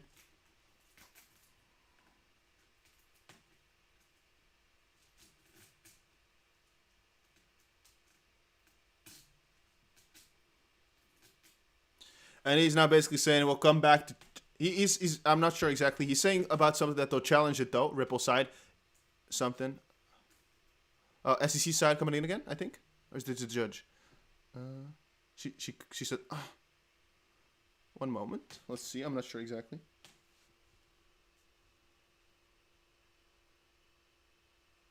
Oh, this is the SEC side.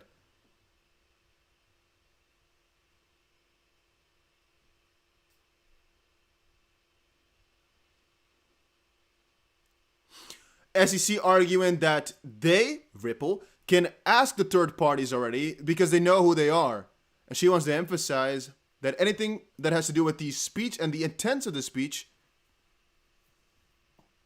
the reasons he gave the speech and discussions about those are all covered by deliberative process privilege. And if it were to pull forward with the deposition, the SEC will basically object to all those specific questions anyway. So even if he gets deposed, all those questions regarding the speech, the SEC will say no to those. So anything beyond the speech itself is privileged.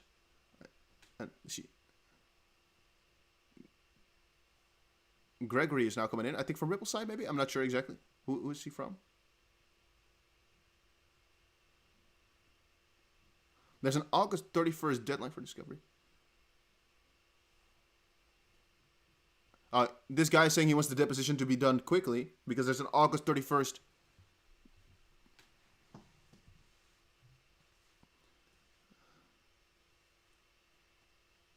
He says it's already been extended once over their deposition, the discovery. And he does not. He says we don't want to actually depose him twice, and we hope to avoid to extend the lawsuit even longer, or the discovery phase, basically. Matthew Solomon from Mr. Garlinghouse is coming in again.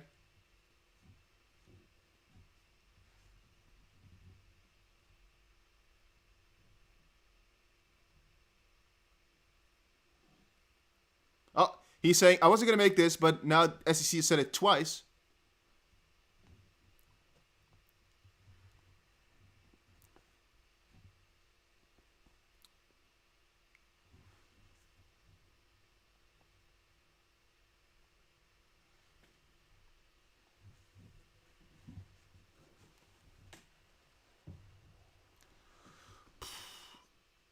The SEC only wanted to also extend discovery. The notion that we're somehow pulling a fast one and that we're trying to pass this. Okay, she's basically saying that the SEC was saying before they're trying to basically say they have to get it done quickly, but it's not true. Ripple's saying the exact opposite, saying, well, we should do this as quickly as possible on some basis that I don't really fully understand. Dusty is a shitty translator for this, lol, classic. Maybe, Olivia. I mean, I try my best. I'm doing the best I can. It's not easy. It's not as simple as you might think, I find. She says the issue remains complicated. I'm going to rule in part. Oh. Okay. Oh, no, she says Mr. Hinman was a high-ranking official. He held the head of one of the SEC's significant, one of 6 divisions, and commanded significant authority. And she does believe he was important enough. And he's entitled to some, standard. Oh, from the Lederman case, okay.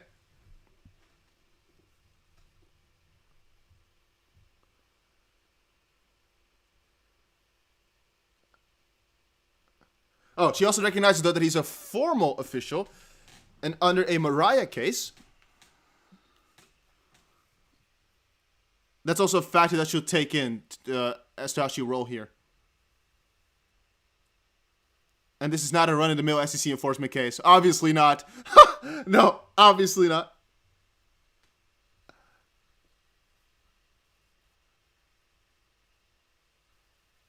Yeah, she's explaining that this is a lot more different than a normal case. Uh-oh. She says, I do not believe that allowing this deposition will open the floodgate. Oh, no, it's good. That opening this deposition would not allow for many more new things to come on through and scare all those new guys from. And she also knows this case is unique, and the nature of the case involves significant policy decisions in our markets. And the amount of controversy is substantial. And she notices us, the community, the public interest is huge. And she also says now that all the stuff that's happening here doesn't necessarily have to be a basis for future cases in terms of deposition.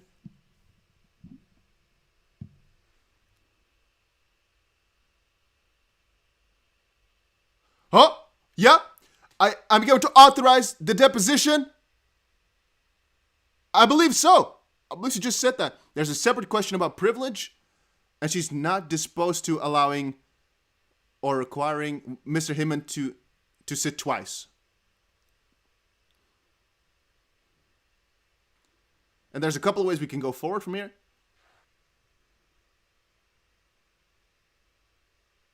Okay, deposition Monday, question mark.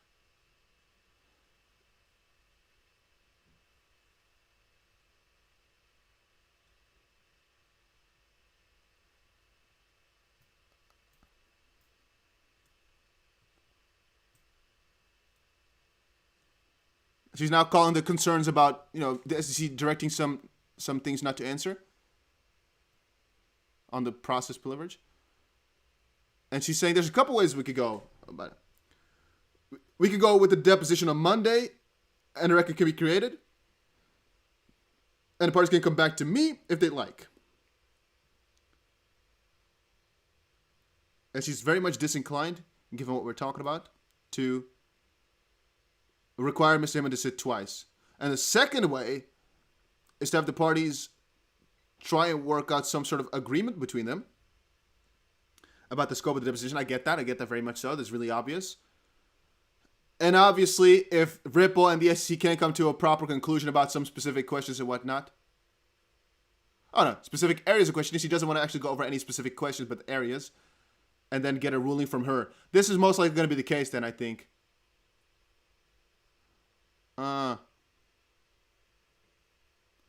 She's sensitive to the defendants, Ripple's interest, but she's also seeing the SEC's interest. It seems to her that putting the deposition forward for a week would be probably be a good idea.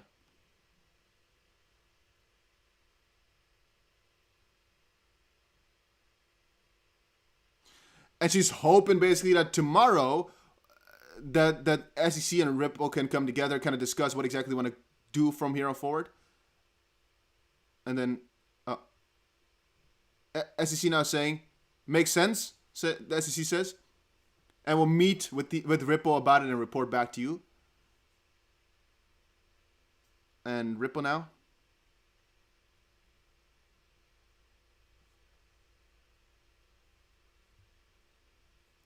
Ripple side says we want to talk with our clients, but we think it's okay, basically.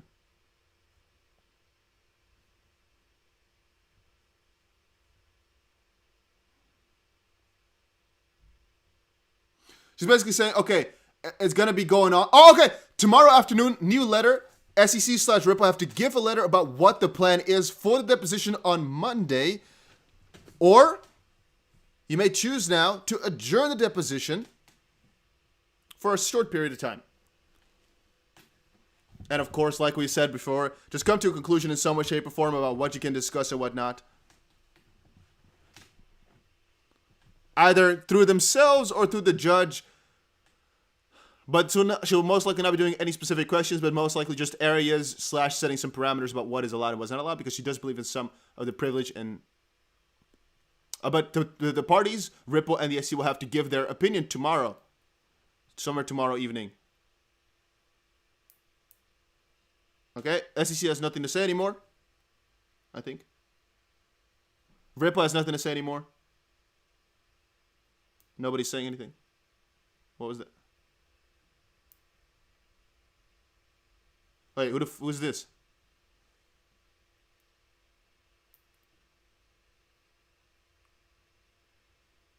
Oh, on behalf of Ripple. After 2 trips to the court already, and 2 rulings by the court, to get internal memoranda of the SEC, we've learned very recently, and we've been meeting and conferring with the SEC on this already, and we reached a dead end. The SEC informed us last week. The SEC has never produced a single memoranda of defendants, and all those documents that were ordered under the court are being withheld for deliberate privilege. We have been attempting in the utmost good faith, blah, blah, blah, deliberative process argument. I'm not sure what that,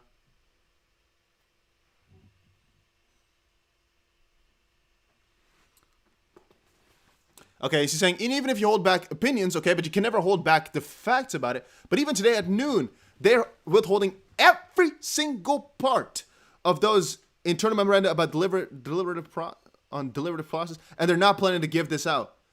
And she's now raising this because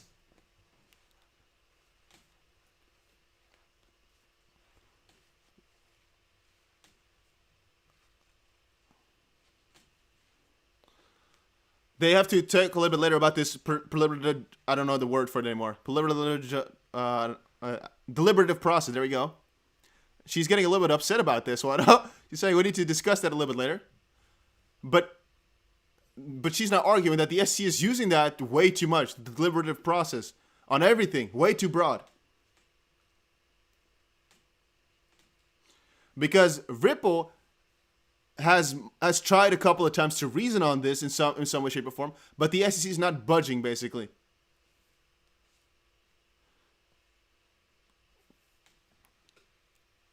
They're just saying deliberative process on just everything without any real reasoning. They're just saying it whatever. They're not trying to draw any line. They're not trying to draw any. They're just saying it all the time. And she's not hoping that after today, they might change. But she's not also saying that the judge shouldn't look up and be surprised if it turns out that the SEC will just keep saying deliberative process and everything, and that they have to come back to the court to talk about this, to talk a little bit further than William Hinman's deposition about this deliberative process, I think. And now SEC is coming back in. She says, no, I disagree with a lot of what you just said.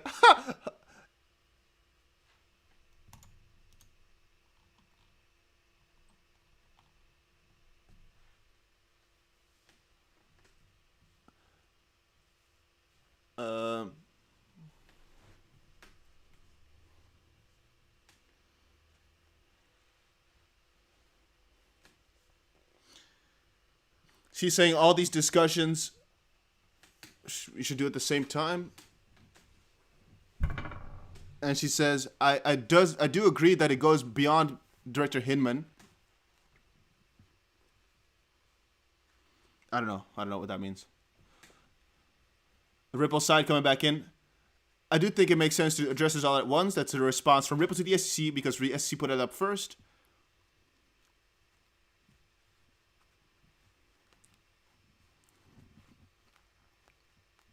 Or is this the judge? I think it's actually the judge. Sorry. I think this is the judge who said that just now. Or no, is it maybe it's one of Ripple's people? Maybe it's the judge. I don't know who this is. The voice is very similar. No, the judge is this. This is the judge. Okay. Conclusion for right now, once more. They have to meet and confer this evening and tomorrow morning. And she's going to look through the letter tomorrow afternoon to make a plan from here on forward. Okay, everybody's talking.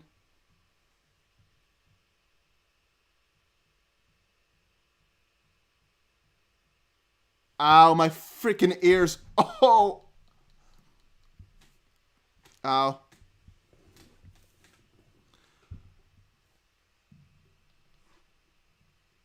I believe Ripple's side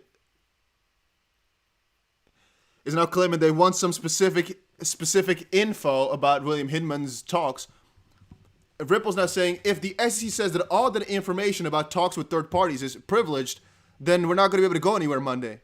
He says, we need some guidance from you, Your Honor, because if he doesn't understand how privileged could apply there, but if it does, then they're not going to get anywhere, basically.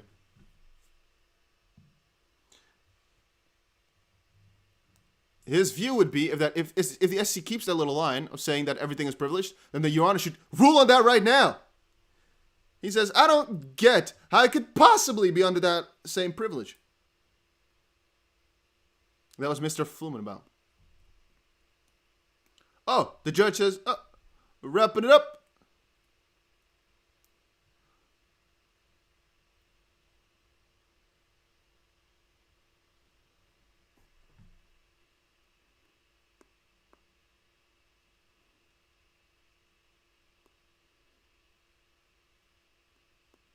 Okay, she's basically saying, if you, Mr. Flumenbaum, think that you should be able to ask those questions and it's fair game, put it in a letter. And she'll try to get us a ruling pretty soon. And it seems to her that the question has to do with the speech. And she does think that the question about the deliberative process question is a lot more difficult.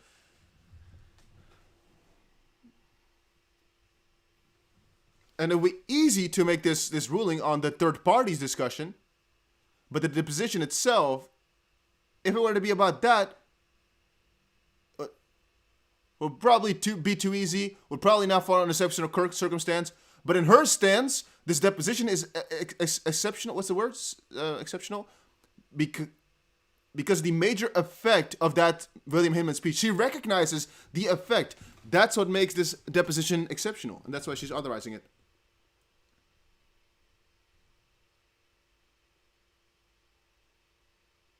What? You may cut off your nose inside your face? What you just... I haven't... Ow, my ears again. Holy smokes. This guy, my head.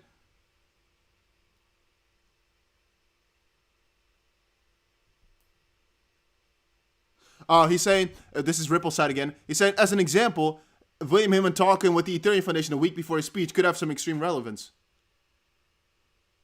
Because of the conclusion he drew, right? So, I guess the judge doesn't understand that specific part just quite yet, I think. Oh, she says understood. But tomorrow, that part will just come out. Oh, everybody said thank you.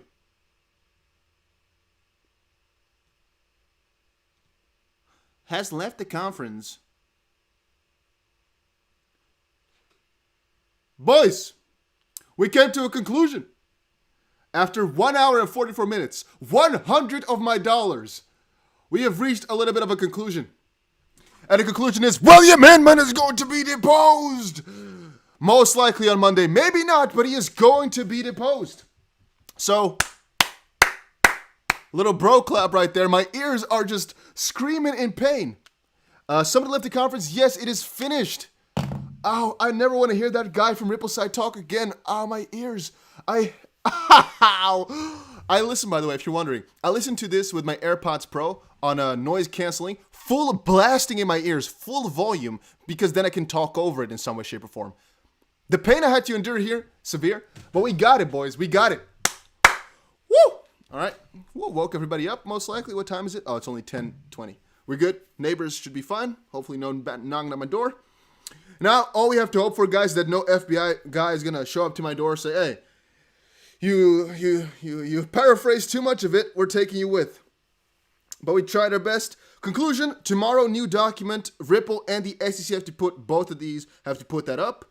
And I guess the majority of you guys hopefully were here the entire talk through. So, yeah, I mean, it was rather interesting, right? It was rather interesting. I think the judge is really understanding.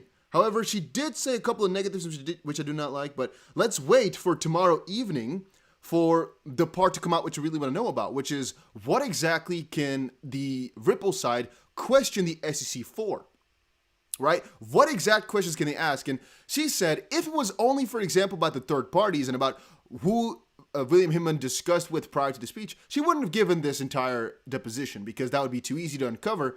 And that wouldn't actually show exceptional circumstance. But she's knowing that the severance of this case is all about basically that speech had so much of an effect on everything. She wants to know about it too, and I think that's it. She wants to know about all of this too, about what exactly went on there. So this is going to be juicy, guys. I'm really happy. By the way, I'm going to send an email to Jeremy Hogan. You guys wanted. You guys got to 2,000 likes. I'm going to be sending Jeremy Hogan a email to get him on the channel. So you guys don't worry about it, all right? I'm going to be doing my best to get Jeremy Hogan on. I promise it to you guys, so I'm going to be delivering. If he says no, I will tell you, but I think they're going to say yes, all right? I already had a schedule, or at least I tried them already. They said, yes, we can do it, but it was like a waiting time of a month, and I was traveling a lot, so it wasn't really smart for me. Right now, though, we're going to be getting it done.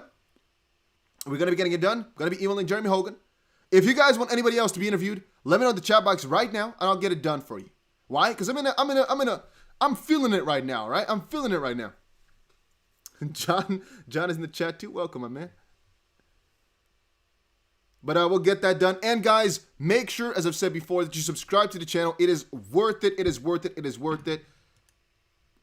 Hey, Dusty, do you want me to help you? Maybe, Twin. Maybe that's a smart idea. I'm not sure exactly how I can help. I've already sent him an email before. We just have to send the email again or reschedule, I guess, because I already had a meeting before. So I think it wouldn't be too difficult. But he does not follow me on Twitter or nothing like that. So, I mean, we don't really have a connection right there. But I'm not exactly sure I'm going to do it, but I'll get that done. And guys, make sure you press that like button if you enjoyed this video. We do this every single time there's a Ripple hearing. Oh, you interviewed him before. All right, Twin. Let's talk on Twitter about that. Maybe it's going to be a little bit easier if you get that done then through you. We'll see about that. Make sure you press that like button. We have in total had 30,000 people watch this. That is crazy. We only had 2,100 likes. I still think that's an amazing number, though. I still think it was an amazing number. Did we win? On the basis of, is he going to get deposed? Yes. So, theoretically speaking, the SEC did this motion to quash with no real result. She said she partly grants it, mostly on the basis that she does think that he is a high-ranking official, but Ripple is still going to pull through. And guys, make sure you also subscribe to the channel for more Ripple XP updates. Tomorrow, one of the most important updates is going to be coming out, so make sure you are subscribed for that. It's going to be really freaking interesting. Tomorrow, make sure you are subscribed to the channel. It's going to be an important part. And guys, make sure you sign up right now for the bybit competition. A link is down below. 30,000 XRP you guys can win, all right? A link is down below. Check it out right freaking now. All you need to have is 300 XRP. There's no amount of money that you have to spend. You don't have to send money anywhere. You just have to sign up with my link. That is it. Have a little bit of money in your account. That is it. You're automatically entered. It's going to start the 19th. Make sure you are there or be square. Make sure you are there or be square. I'm telling you guys this. This time it's 30,000 XP that's going to be given away. Next time it might be 100,000 if we get enough people right now and I can tell them to up it up a little bit. Dusty, get into Clubhouse, John Dean. All right, let's go over the donations here. We got a couple. Got to quickly thank the people, of course, for stopping by, saying hi. Barry Strong with $1.50. I had to screenshot one guy because it was, wow. Let's quickly see. Oh, I did not screenshot him properly. Oh, sorry. There was one guy who donated $10. Smokes. I did not see who it was, though. Shit. No way. I'm going to have to look back at the video later and actually thank him personally, maybe. Barry Strong coming in with the $1.50. Crypto Patient coming in with the $5. Critical Hit. Fit Trucker coming in with again with the $10. That man is it's insane. #1 fan. Olivia Crowley saying, I love you, Dusty. Wasn't trying to be mean to you in any way of speaking. It's fun to listen to, or your way of speaking to. Thank you for covering this. Thank you for the $5, Olivia. You didn't have to. I didn't take it in a mean way. Fit Trucker coming in again with the $5 saying, keeping it up. Aryan coming in with the €5.50. XRP Vale, or Vale. So what happened? Well, we just concluded that. Frank, of course, coming with the $5 saying, I'll bet money this guy is going to be pleading the Fifth Amendment on most questions. We may not learn much based on that. I don't think he can actually do that, though, right? I don't think he's actually allowed to do that. And it would be odd if he did, actually. It would be really odd if he was all of a sudden quiet on those things. So I think he is going to... Remember, if he pleads the Fifth, the judge knows why for the biggest part, and it's impossible not to pass judgment inside ones that he... Not good for this. Now, I don't think he's going to be... I think he's going to be answering everything either honestly or just to the best of his degree. Okay, he is allowed to plead the Fifth. Guys, let me say it differently. I think it's America, so you can always say nothing. But if he does that, it's like the worst thing you could ever do, right? If Ripple, for example, asks, hey, did you actually meet with anybody within the Ethereum Foundation? He says, I plead the Fifth. The judge is going to be like, what the actual F did you do? Why would you ever say nothing? That's really odd. And Xavier Boys... Z8 coming in, X again with the $5. Thank you very much for that, man. You said, Great content. Can't wait for your videos tomorrow. Yeah, tomorrow's going to be really freaking interesting. Not sure exactly, but tomorrow, most likely a lot of new updates going to be coming up. And guys, as I just said before, make sure you check out the bybit competition. I can't say it often enough. Be part of it. Be there or be square. Be there or be square. Be there or be square. It doesn't cost any money to enter. It is worth it. And I do this for you guys, not for me. It is for you. People don't understand it. It doesn't cost money to enter. And there's 30,000 XP that is to be won. Right now, there's only 63 people that are going to be splitting 10 of those winners, 3,000 XRP. Right? That's already there. But the more people that enter, the more money that's going to be given away for completely free. So please enter. This might be the last time they're going to tell people to please enter. I don't want to sound like a little whiny kid. It's literally just because it's so worth it. And I've never had anything like this before. But right now, price may be going up because this whole ordeal was bullish. I mean, from a certain perspective, it was really a really, really beautiful speech anyway. Like, it was a beautiful talk here. I can't really think of anything negative that just happened. It was some good stuff, literally. Thrusting Beast says, thank you for your efforts, Dusty. Thank you so much for showing up. A lot of you guys, thank you so much for showing up and just saying hi and being here. It was crazy. Fullerine saying, hey, coming in with $5 US. Much love. About time we got some good news. To be fair, you're right. About time we got some juicy little bits of news right here. It was rather interesting, not gonna lie to you. I was actually pleasantly surprised right now that we got to this conclusion. But yeah, we're gonna get Jeremy Hogan on here right now. I'm gonna have to talk with Ferdinand about how to get Jeremy Hogan on. Actually, I see now that James actually posted something on Twitter too. Let's quickly cover exactly what he said. Hinman deposition authorized. All right, let's actually tweet that out too. Tomorrow, big Ripple the SEC update. Let's put it like that. I'll do two separate tweets. William Hinman my microphone needs to go out of the way. Deposition has been how do you say that? Granted. There we go. I might have been with double N. I don't really know. No, just one. And this Hinman speech is going to be really important for the future of Ethereum, XRP, all of that stuff. It's going to be really important. So, yeah, I'm pretty excited about this, guys. I'm hyped. I'm hyped. Frank, let's see. Oh, Frank coming in again. He will want immunity from prosecution or plead the fifth. There's zero chance he will incriminate himself on the stand. Frank, to be honest with you, I don't think there's really anything that anybody can do because his opinions don't really matter from a certain perspective. What Ripple needs to uncover is whether or not, my own opinion by the way, whether or not he was acting out of the SEC's interest or his own, and whether or not he got some influences from the Ethereum Foundation or whatnot. He can't really incriminate himself except for him saying that he's done something criminally, but he's never going to do that. So, I mean, answering the questions about who he met with and if he thought he was answering a question of the public, those things he could just normally answer. And anything he does not answer, obviously, is going to be a red flag for the judge. So ultimately, us as XP holders, that is not a bad thing for. So I wouldn't be able to, I wouldn't know exactly how this can turn out to be a bad thing, if you guys get me. You know what I mean? I mean, there's no way this can be bad, so to speak. But all right, Frank said, oh no, this was already there. Tuvo coming in at the $5 saying, thank you, Dusty. Thank you so much for showing up. And yeah, it was pretty cool, the future of this. I was also checking Jeremy Hogan's tweet. Let's quickly see if John Dean actually put something up there. By the way, look at that. We still have 2,000 people watching. You guys are amazing. Just have to quickly tell you guys that. It's pretty funny how quickly people just tune out whenever the thing's finished. But still, a lot of people are here, actually. That's still crazy to me. Okay, so this is what John Dean had to say about the situation. Netburn hearing. As it heads to adjournment, Ripple Counsel angrily tells Netburn the SEC is withholding every part of it. This is actually at the end of it, right? Counsel angrily tells Netburn the SEC is withholding every part of every internal memorandum, citing privilege, and his position is untenable and prejudicing the defense, and the judge should be aware. The SEC is throwing deliberative privilege over everything they don't want to share, and Netburn should not be surprised if it happens over scope of Hinman deposition. the SEC disagrees with Ripple's statement and then confirms it's entirely true. That was pretty dumb as well. Nedburn urges the parties to resolve what Ripple counsel raised. Chris Larson's counsel asked Judge Nedburn for guidance to tamp down SEC sweeping privilege claims at every step.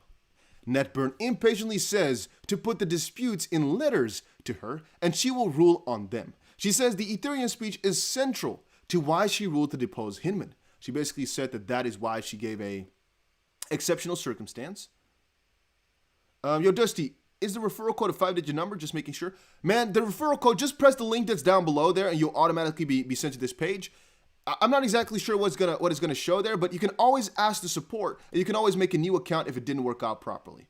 But I believe if you use the link down below, you're automatically referred by me.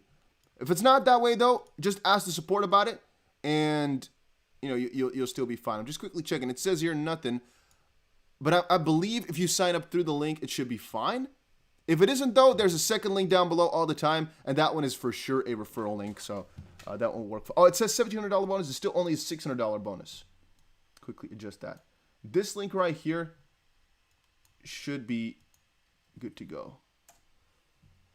And the whole immunity thing actually is a difficult one because an individual can never have full immunity if you're not in any official. Like he doesn't have any immunity, logically speaking.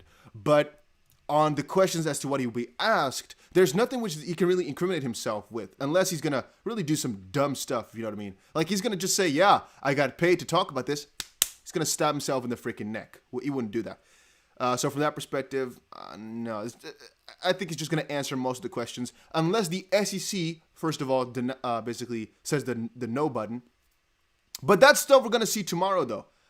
I have a little plan. So, guys, if you're not subscribed just quite yet, you're missing out. You should subscribe to the channel right now. I will be making sure that we have a video coming up later today, kind of summarizing what happened, and tomorrow, making sure that that will also do an update in the morning about what's going to happen in the nighttime, most likely. So we'll get something along those lines done. Maybe I'll even do that tonight. We'll check it out. And tomorrow, of course, we're going to be covering everything, which basically means tomorrow evening, which might, for my Amsterdam time, be the next day afterwards. Because if it's tomorrow evening, New York time, and we are 6 hours in the future, it might be that they post those things at 12 a.m. Their time. It might be 6 a.m. for me, stuff like that. You don't really know. Maybe they only do it in the evening, which means 6 p.m. or 7 p.m. But maybe it's freaking 12 p.m. their time. 12 a.m. I mean. And so that could be annoying. You guys are saying you could be relaying John Deaton from Clubhouse talking now, Dusty. I don't use Clubhouse. I have a Clubhouse account, I think, but I don't use it. Or do you mean there is a... is he talking on Clubhouse right now? That's what you mean, or what? Huh. But generally speaking, this was a good day. Once more, guys, sign up. I can't stress this enough. It is worth it. If you have questions about it, join Discord and ask me. Join Discord, ask me. It is worth it. We only need 500 people, and that means 30,000 XRP will be given away for free. So join it. Links down below. Join it. If you have questions about whether or not you were referred by me, make sure you make sure you check it out properly. Maybe I should put this link up there. Maybe I should. This link, it's there. All right. Just I don't know what else to tell you. Make sure you can ask the support if I actually referred you. But I think we'll be fine. I think everything is good. All right, but everything is looking juicy, guys. Holy smokes. And if you, by the way, if you're watching right now, you missed the first parts of this video or live stream, you can actually just kind of scroll. You can actually just kind of scroll back and watch it from the start, if you want to. And don't scroll back to the start. Start back to like an hour and a bit ago. Holy smokes! Frank coming in with the $100. Frank, you could have also just texted me, bro. Why you sending me money, bro? You know you could just send me a text and I'll always reply. You don't have to send me $100, man. You're crazy. Frank, by the way, is one of the guys I've known in the crypto space for, how long has it been, Frank? Freaking years or something, huh? But we talk on Twitter. He doesn't have to send me money. He knows that. He knows if we were in the same country, we'd definitely meet 100% certain. But still, he does that because he's, maybe because Frank's a little bit crazy. I don't know exactly. Why you do that, Frank? Why are you putting me on the spot like that? $100, man. He won't answer a single question. Not one. It'll be fifth, fifth, fifth. He can't answer one thing, then turn around and go fifth. I'll bet his legal counsel would advise him not to say nothing. Okay, I didn't actually know that was a possibility, to be honest with you. Wow. Is that something normal in these deposition cases where the person says nothing? Absolutely nothing? I'll look it up. You know what? I'll look it up. Deposition plead Fifth Amendment. Let's put it like that. The Fifth Amendment of the United States Constitution provides a privilege against self-incriminating testimony, including any testimony that would furnish a link to the chain of evidence needed to prosecute the claimant. But since, again, it's the claimant here, I'm not sure if pleading the fifth would ever be smart. Okay, here's the question. Can you plead fifth in a deposition? The Fifth Amendment of the United States and Evidence Code both provide a privilege against self-incrimination. Once a Fifth Amendment privilege is asserted at a deposition, it cannot be waived at trial. Okay, it says here it's not uncommon for witnesses in civil lawsuits to refuse to answer the question in depositions based on that privilege. Okay. Oh, okay, wait, no. So long as the testimony could possibly lead to criminal liability, which in this specific case here, I'm not sure if that's the truth. You guys are saying new document submitted. Let's quickly check it out. Where? Let's quickly check it out. Where? New document? Let's see. This is my go-to guy for that type of stuff. Where then, my friend? New document submitted. Jesper Snyder said that. Let me see, court listener. Let's check out the website for all this stuff. Let's see if there is a new thing posted up. This is the 15th. Wait, you know what? I'll actually quickly open this up. Maybe it is something. Let me download the PDF. No. This is just the schedule from before. Nothing new. What are you talking about, Jesper? It's the same document about the call, but dated today, strangely enough. No, it was actually put up today. You can see date filed. It was put up pretty late this time around. Usually those things come up pretty early, but this time it came pretty late. I don't know what else to tell you, man. But it was interesting that she also talked about, that little September, like Sterling 18 says in the chat box, that little situation. Don't want to call it out again. Because the feds might already be watching me for actually, paraphrasing a lot of this stuff. I don't want them to actually watch me because I talked about that stuff too much, but that she brought that up once. I'm not exactly sure why anymore. Guys, please understand that you listening to it might be annoying because it's a lot of info to take in. But me listening to those guys on the phone and then trying to relay that information to you guys while also reading what you guys are saying, it was difficult for me.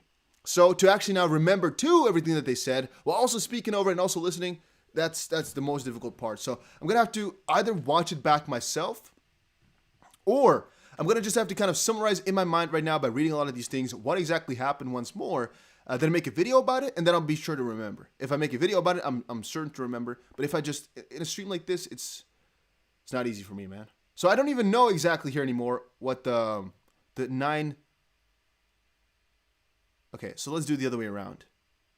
9th of November, other way around. What that situation was about when they talked about it in this hearing. I don't remember.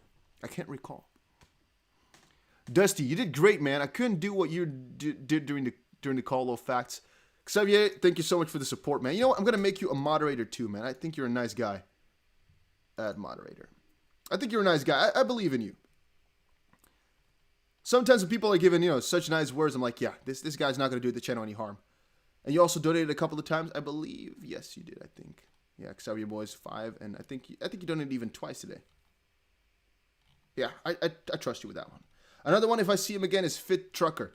I also like that man. But yeah, if you guys show up to my live stream more often, you'll notice which people are regulars and which people are nice. Some people are extremely rude, and you have to watch out for that. And also, I don't want any comments that you guys make to be deleted, without any probable cause, which is why I have to be a little bit selective with that. Read my previous comment and have a laugh. What did you say? I don't think he can if he's protecting the SEC. I think he loses his privilege. Guys, let's come to the conclusion. We know we can actually ask guys like this, like at James. James. We can ask us together at John Deaton at Jeremy. What's the name? There we go. Can William Hinman actually plead the fifth in his deposition? So basically, ignore every single question. Let's ask those lawyers that, right? I mean, I would logically think that there's no, like we saw here, there's no.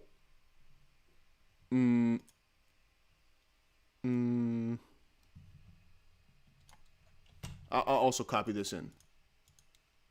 I'll try that. Is what I'm no freaking lawyer. Read online.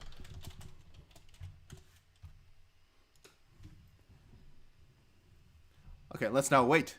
Now we wait for a lawyer to come over to us and explain. Hopefully, one of those guys is gonna do it, right? I mean, maybe if you guys can again help out a little bit by pressing the like button or something like that, and those guys see it or maybe retweet something along those lines. We just need to get them to see, and then we will know. Maybe we'll even know in a couple of minutes here. Who knows? Hinman gets deposed. Breaking news. Gensler retires from media interviews. That's just pretty funny. Yeah, one of the arguments, again, that the SEC would call up or bring up is that she's afraid that SEC officials will not want to make public speeches anymore because of all of this. But the judge didn't buy that. She's also like, well, this is pretty a pretty strange situation if you think about it. Frank says this happened in the Bill Cosby case. They granted him criminal immunity to force him to testify in the civil case. They used that testimony against him to put him in jail, and then he won an appeal because of that technicality. Yeah, but in the end of things, he did win it back, though, right? Because he got some immunity because he came forward. They screwed him in the ass, did not honor the agreement, but then again, he actually won it back after a little while. I don't think that's too relevant. But I guess you're right, though, about that. I mean, okay, so maybe I should have asked it differently. Is there... rephrasing. Is there a chance he'll just say nothing? Some people pointed out it certainly would be allowed by law. Is there a, let's ask, is there a good chance, right? Because maybe my question is dumb, like Frank says here. He can always plead the fifth because it's the freaking America. But will he is the big question. Somebody says, I love Bill Cosby. Don't we all? Isn't he? Isn't he our oh, never mind. I'll not go too far into that one. Pretty funny. So, well, deposition is going to be happening Monday as it currently stands.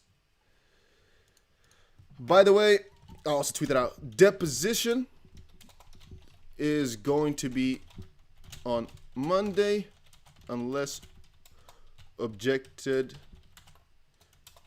which I cannot type because my microphone is in the way. I put my microphone in the exact supreme spot, which is between me and my keyboard, which basically also means that to access my keyboard now, I have to kind of maneuver inside my microphone with like a half-assed hand, which would, so I can't, I cannot type properly. Would be coming out tomorrow.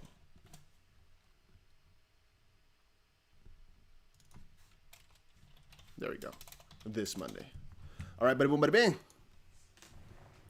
All right, anything else you guys want to know or talk about? Let's see. Imagine public perception if he does plead fifth, basically admitting to criminal activity. I mean, yeah, I'm agreeing with Walter. Frank says, I get free XP every day on Nexo. I don't use Nexo personally. They haven't treated me too fairly. I had a couple of problems with them. I use bitrue, as you know, Frank, but Frank had an issue with bitrue that didn't resolve it in a nice fashion and so annoying. Frank, by the way, I had an issue previously with bitrue. They showed, I had Sun in my account. Sun is a specific crypto from Justin Sun. And it basically showed that crypto went from, let's say $5 to let's say $20,000. So it showed all of a sudden, no, I don't know exactly. It showed in my balance all of a sudden from $20 to all of a sudden 120,000. I was like, what just happened, right? And you get happy. But it was a glitch, so I wasn't happy with them about that. But bitrue doesn't ever get back to my emails, doesn't ever get back to me at all. They messaged me a couple of times in my DM saying, hey, what's your issue on Twitter? Haha. And then I tell them the issue and they ignore me.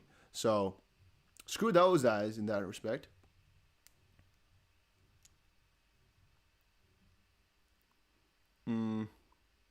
Yeah, you lost 24,000 XP on bitrue. That's crazy, man. Screw bitrue. Even though I use it for getting a return on my XRP, still I don't like the system too much. Rodrigo says, hey Dusty, love your channel. Just tune in. Could you give a recap of the stream, please? You're best. You're the best. Okay, you said you're the best. I cannot let you go now. Okay, recap in the easiest fashion.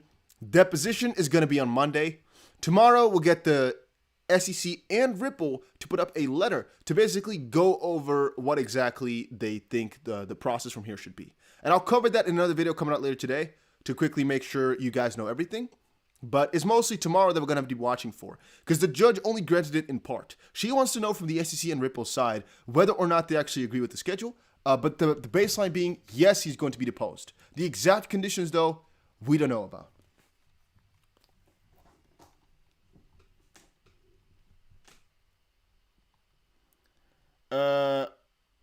Yeah, pretty juicy deal, though. So tomorrow, big update, and that what I was gonna say, the entire debacle here was just a back and forth between the SEC and Ripple, a very long back and forth at that as well, and the judge basically sided partially with the SEC by saying, yeah, he is a person of high-ranking importance, basically, but siding mostly with Ripple by saying, yeah, you can actually depose him because you have exceptional circumstance, because it's one of the most influential speeches in crypto to date, and the consequences of this for anything are so severe that it's a one-time thing, and she does also not think that actually deposing him twice would be fair, so that's not going to be pulling through, but at least once, so, yeah. Mikey R. I hope you pronounce it like that and not Mickey, but Mikey R. Coming to keep it up with a €5.50. Thank you very much, my man. I believe, actually, people who do it with a computer do €5, and people who do it with an iPhone and stuff like that have to pay $5.50. I believe that because I think Apple charges you a little bit on top of it to send that sticker. Is it not? I think so. Because I on my computer here, I cannot send a sticker for $5.50, only for €5. I'm seeing it now, but a lot of people send it for $5.50, which is questionable. I'm like, well, how? But yeah, a lot of you guys are amazing, man. I still don't understand why you actually do that, but it is appreciated, as you most likely know by now. I hopefully tell you guys it enough. That you guys are cool people. Cool guys, cool guys. Basically, okay, you're explaining that situation to him. And guys, for all of you, if you're watching right now, still, you're most likely a loyal follower. I appreciate you very much so. But I'm going to tell you once more, all right? Once more. The bybit competition is so freaking worth it. If you haven't joined yet, you're wasting something. If you are trading on bybit already, make sure you check whether or not you are referred by me. If not, just make a new account really quickly, put 300 XRP in there, and maybe trade, for example, just once. Who cares? Literally, the volume you have to have is $100, and there's only going to be so many people who enter. There's, right now, a 1 in 7 chance of winning $100. That's a 1 in 7 chance right now. Because a lot of these people will not be doing anything. Even if we get to 500 people, it's going to be a 1 in 50 chance. But then it's going to be at least to win $1,000 to maybe $7,500. And the majority of people entering will not know what to do. If you're in the Europe or any other place that's not the US or UK, because in those places you officially can't enter. Are there ways? Potentially. Can I recommend you do anything? No. Check it out for yourself. I don't know, man. It's really worth it. And you guys also know I don't ever show you guys any stupid stuff. I will never do that. But in this specific sense here, it's just something I trust with my whole body. So that's why I'm really giving it the thumbs up. It's the exchange I use every single day. And right now, I bargained for a freaking big competition. They gave us 30,000 XRP for free. So, yeah, you guys can win a part of that. Be part of it, though. Be part of it. You said check Twitter. Let's quickly see what happened. What do we get? Anybody tag me? Pearson says, just had to write this. Also, want to join your mod group. You're awesome, buddy. Keep the news coming. Another win for the XP Army. I guess I like that. Those are very nice words, Pearson. I'll follow you back for that one. That's very nice to say. I got you, my boy. Thank you, live stream. It was a fun live stream, man. It was a lot of cool things. Fabian says, for all those people who are not native English speakers, this website might come in handy when you're listening to I thought it was judicial. Juridical stuff. U.S. Course glossary. I imagine Dusty, Mr. Nguyen, and Learzit may have some benefits from it. He's calling us illiterate. This guy, big F you to the face, to me. Yeah, hey, Dusty, you might benefit from using the freaking glossary, stupid ass. No worries, man, I appreciate you. Foolery, did I not follow you back? No way, did I not? Let's quickly see. You tweeted earlier today, I saw it. Where were you, Fullerine? I have to follow you back too, 100%.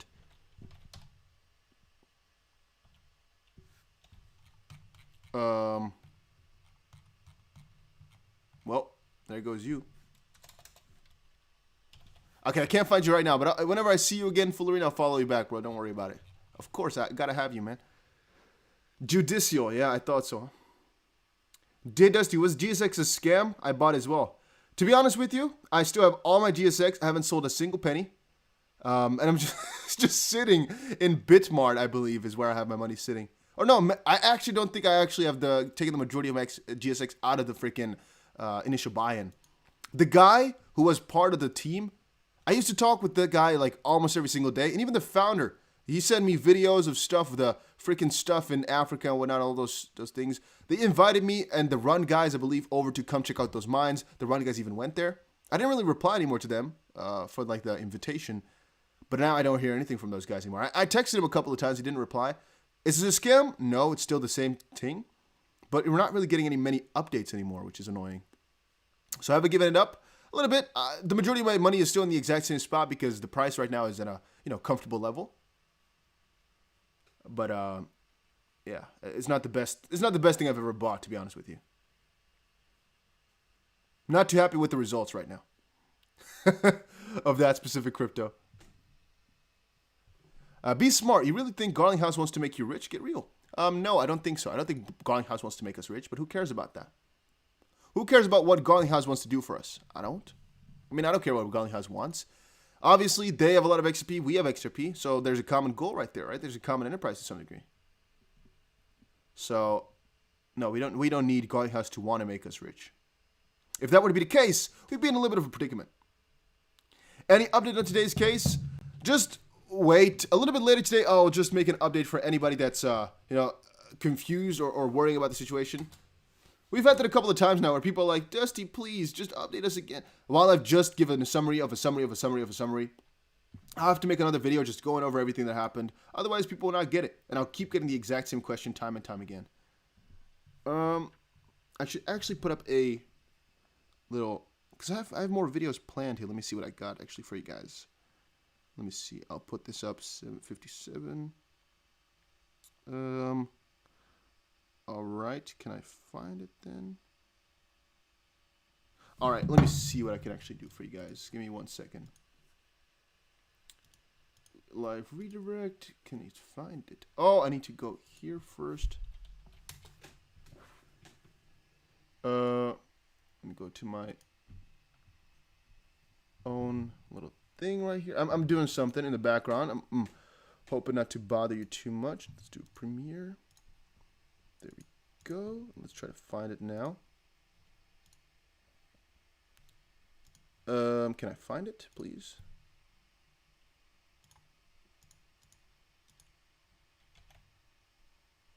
No, can I not find it, please? Hello? Please, YouTube, work. YouTube's not trying to work. There we go. All right. So there we go. It's been added. Okay, so what I'm going to do here is actually redirect you guys to a premiere. I just recorded one video before the live stream started because I actually was a little bit late. I wanted to just record and publish a video, but then I noticed I had to live stream this entire situation. So what is going to be coming out right now is a video. You'll be redirected to it, I think. Right? I scheduled it afterwards. So there'll be a video that you'll be redirected towards. You can go watch that right now. There is going to be another video coming out later today about a summary, though, guys. So make sure you subscribe for that one. It's going to be coming out, and I will tell you guys everything you need to know. Once more, thank you all so much for the donations. We have exactly 35,000 people who showed up to this stream in total, which is still pretty mind-boggling to me. It's still just crazy. But you guys are all so amazing. I can't thank you guys enough for just stopping by and saying hi all these times. And I think, if I'm not mistaken, that video should start within like a minute or so. Because if you check my channel right now, you can already see that little video has been premiered. So, you know, that should work out. So, hopefully, you're going to be put straight through there. If not, whatever. Make sure you subscribe to the channel, though. Make sure, as I said before, if you're from the Netherlands or any country that allows it, you join the competition. It is worth it. You have my word. All right? It is freaking a thumbs up for me from the Dusty BC. And I'm just waiting for... I put the premiere onto 57. So, I am hoping the premiere should be right now. All right, so I'll send you guys over there.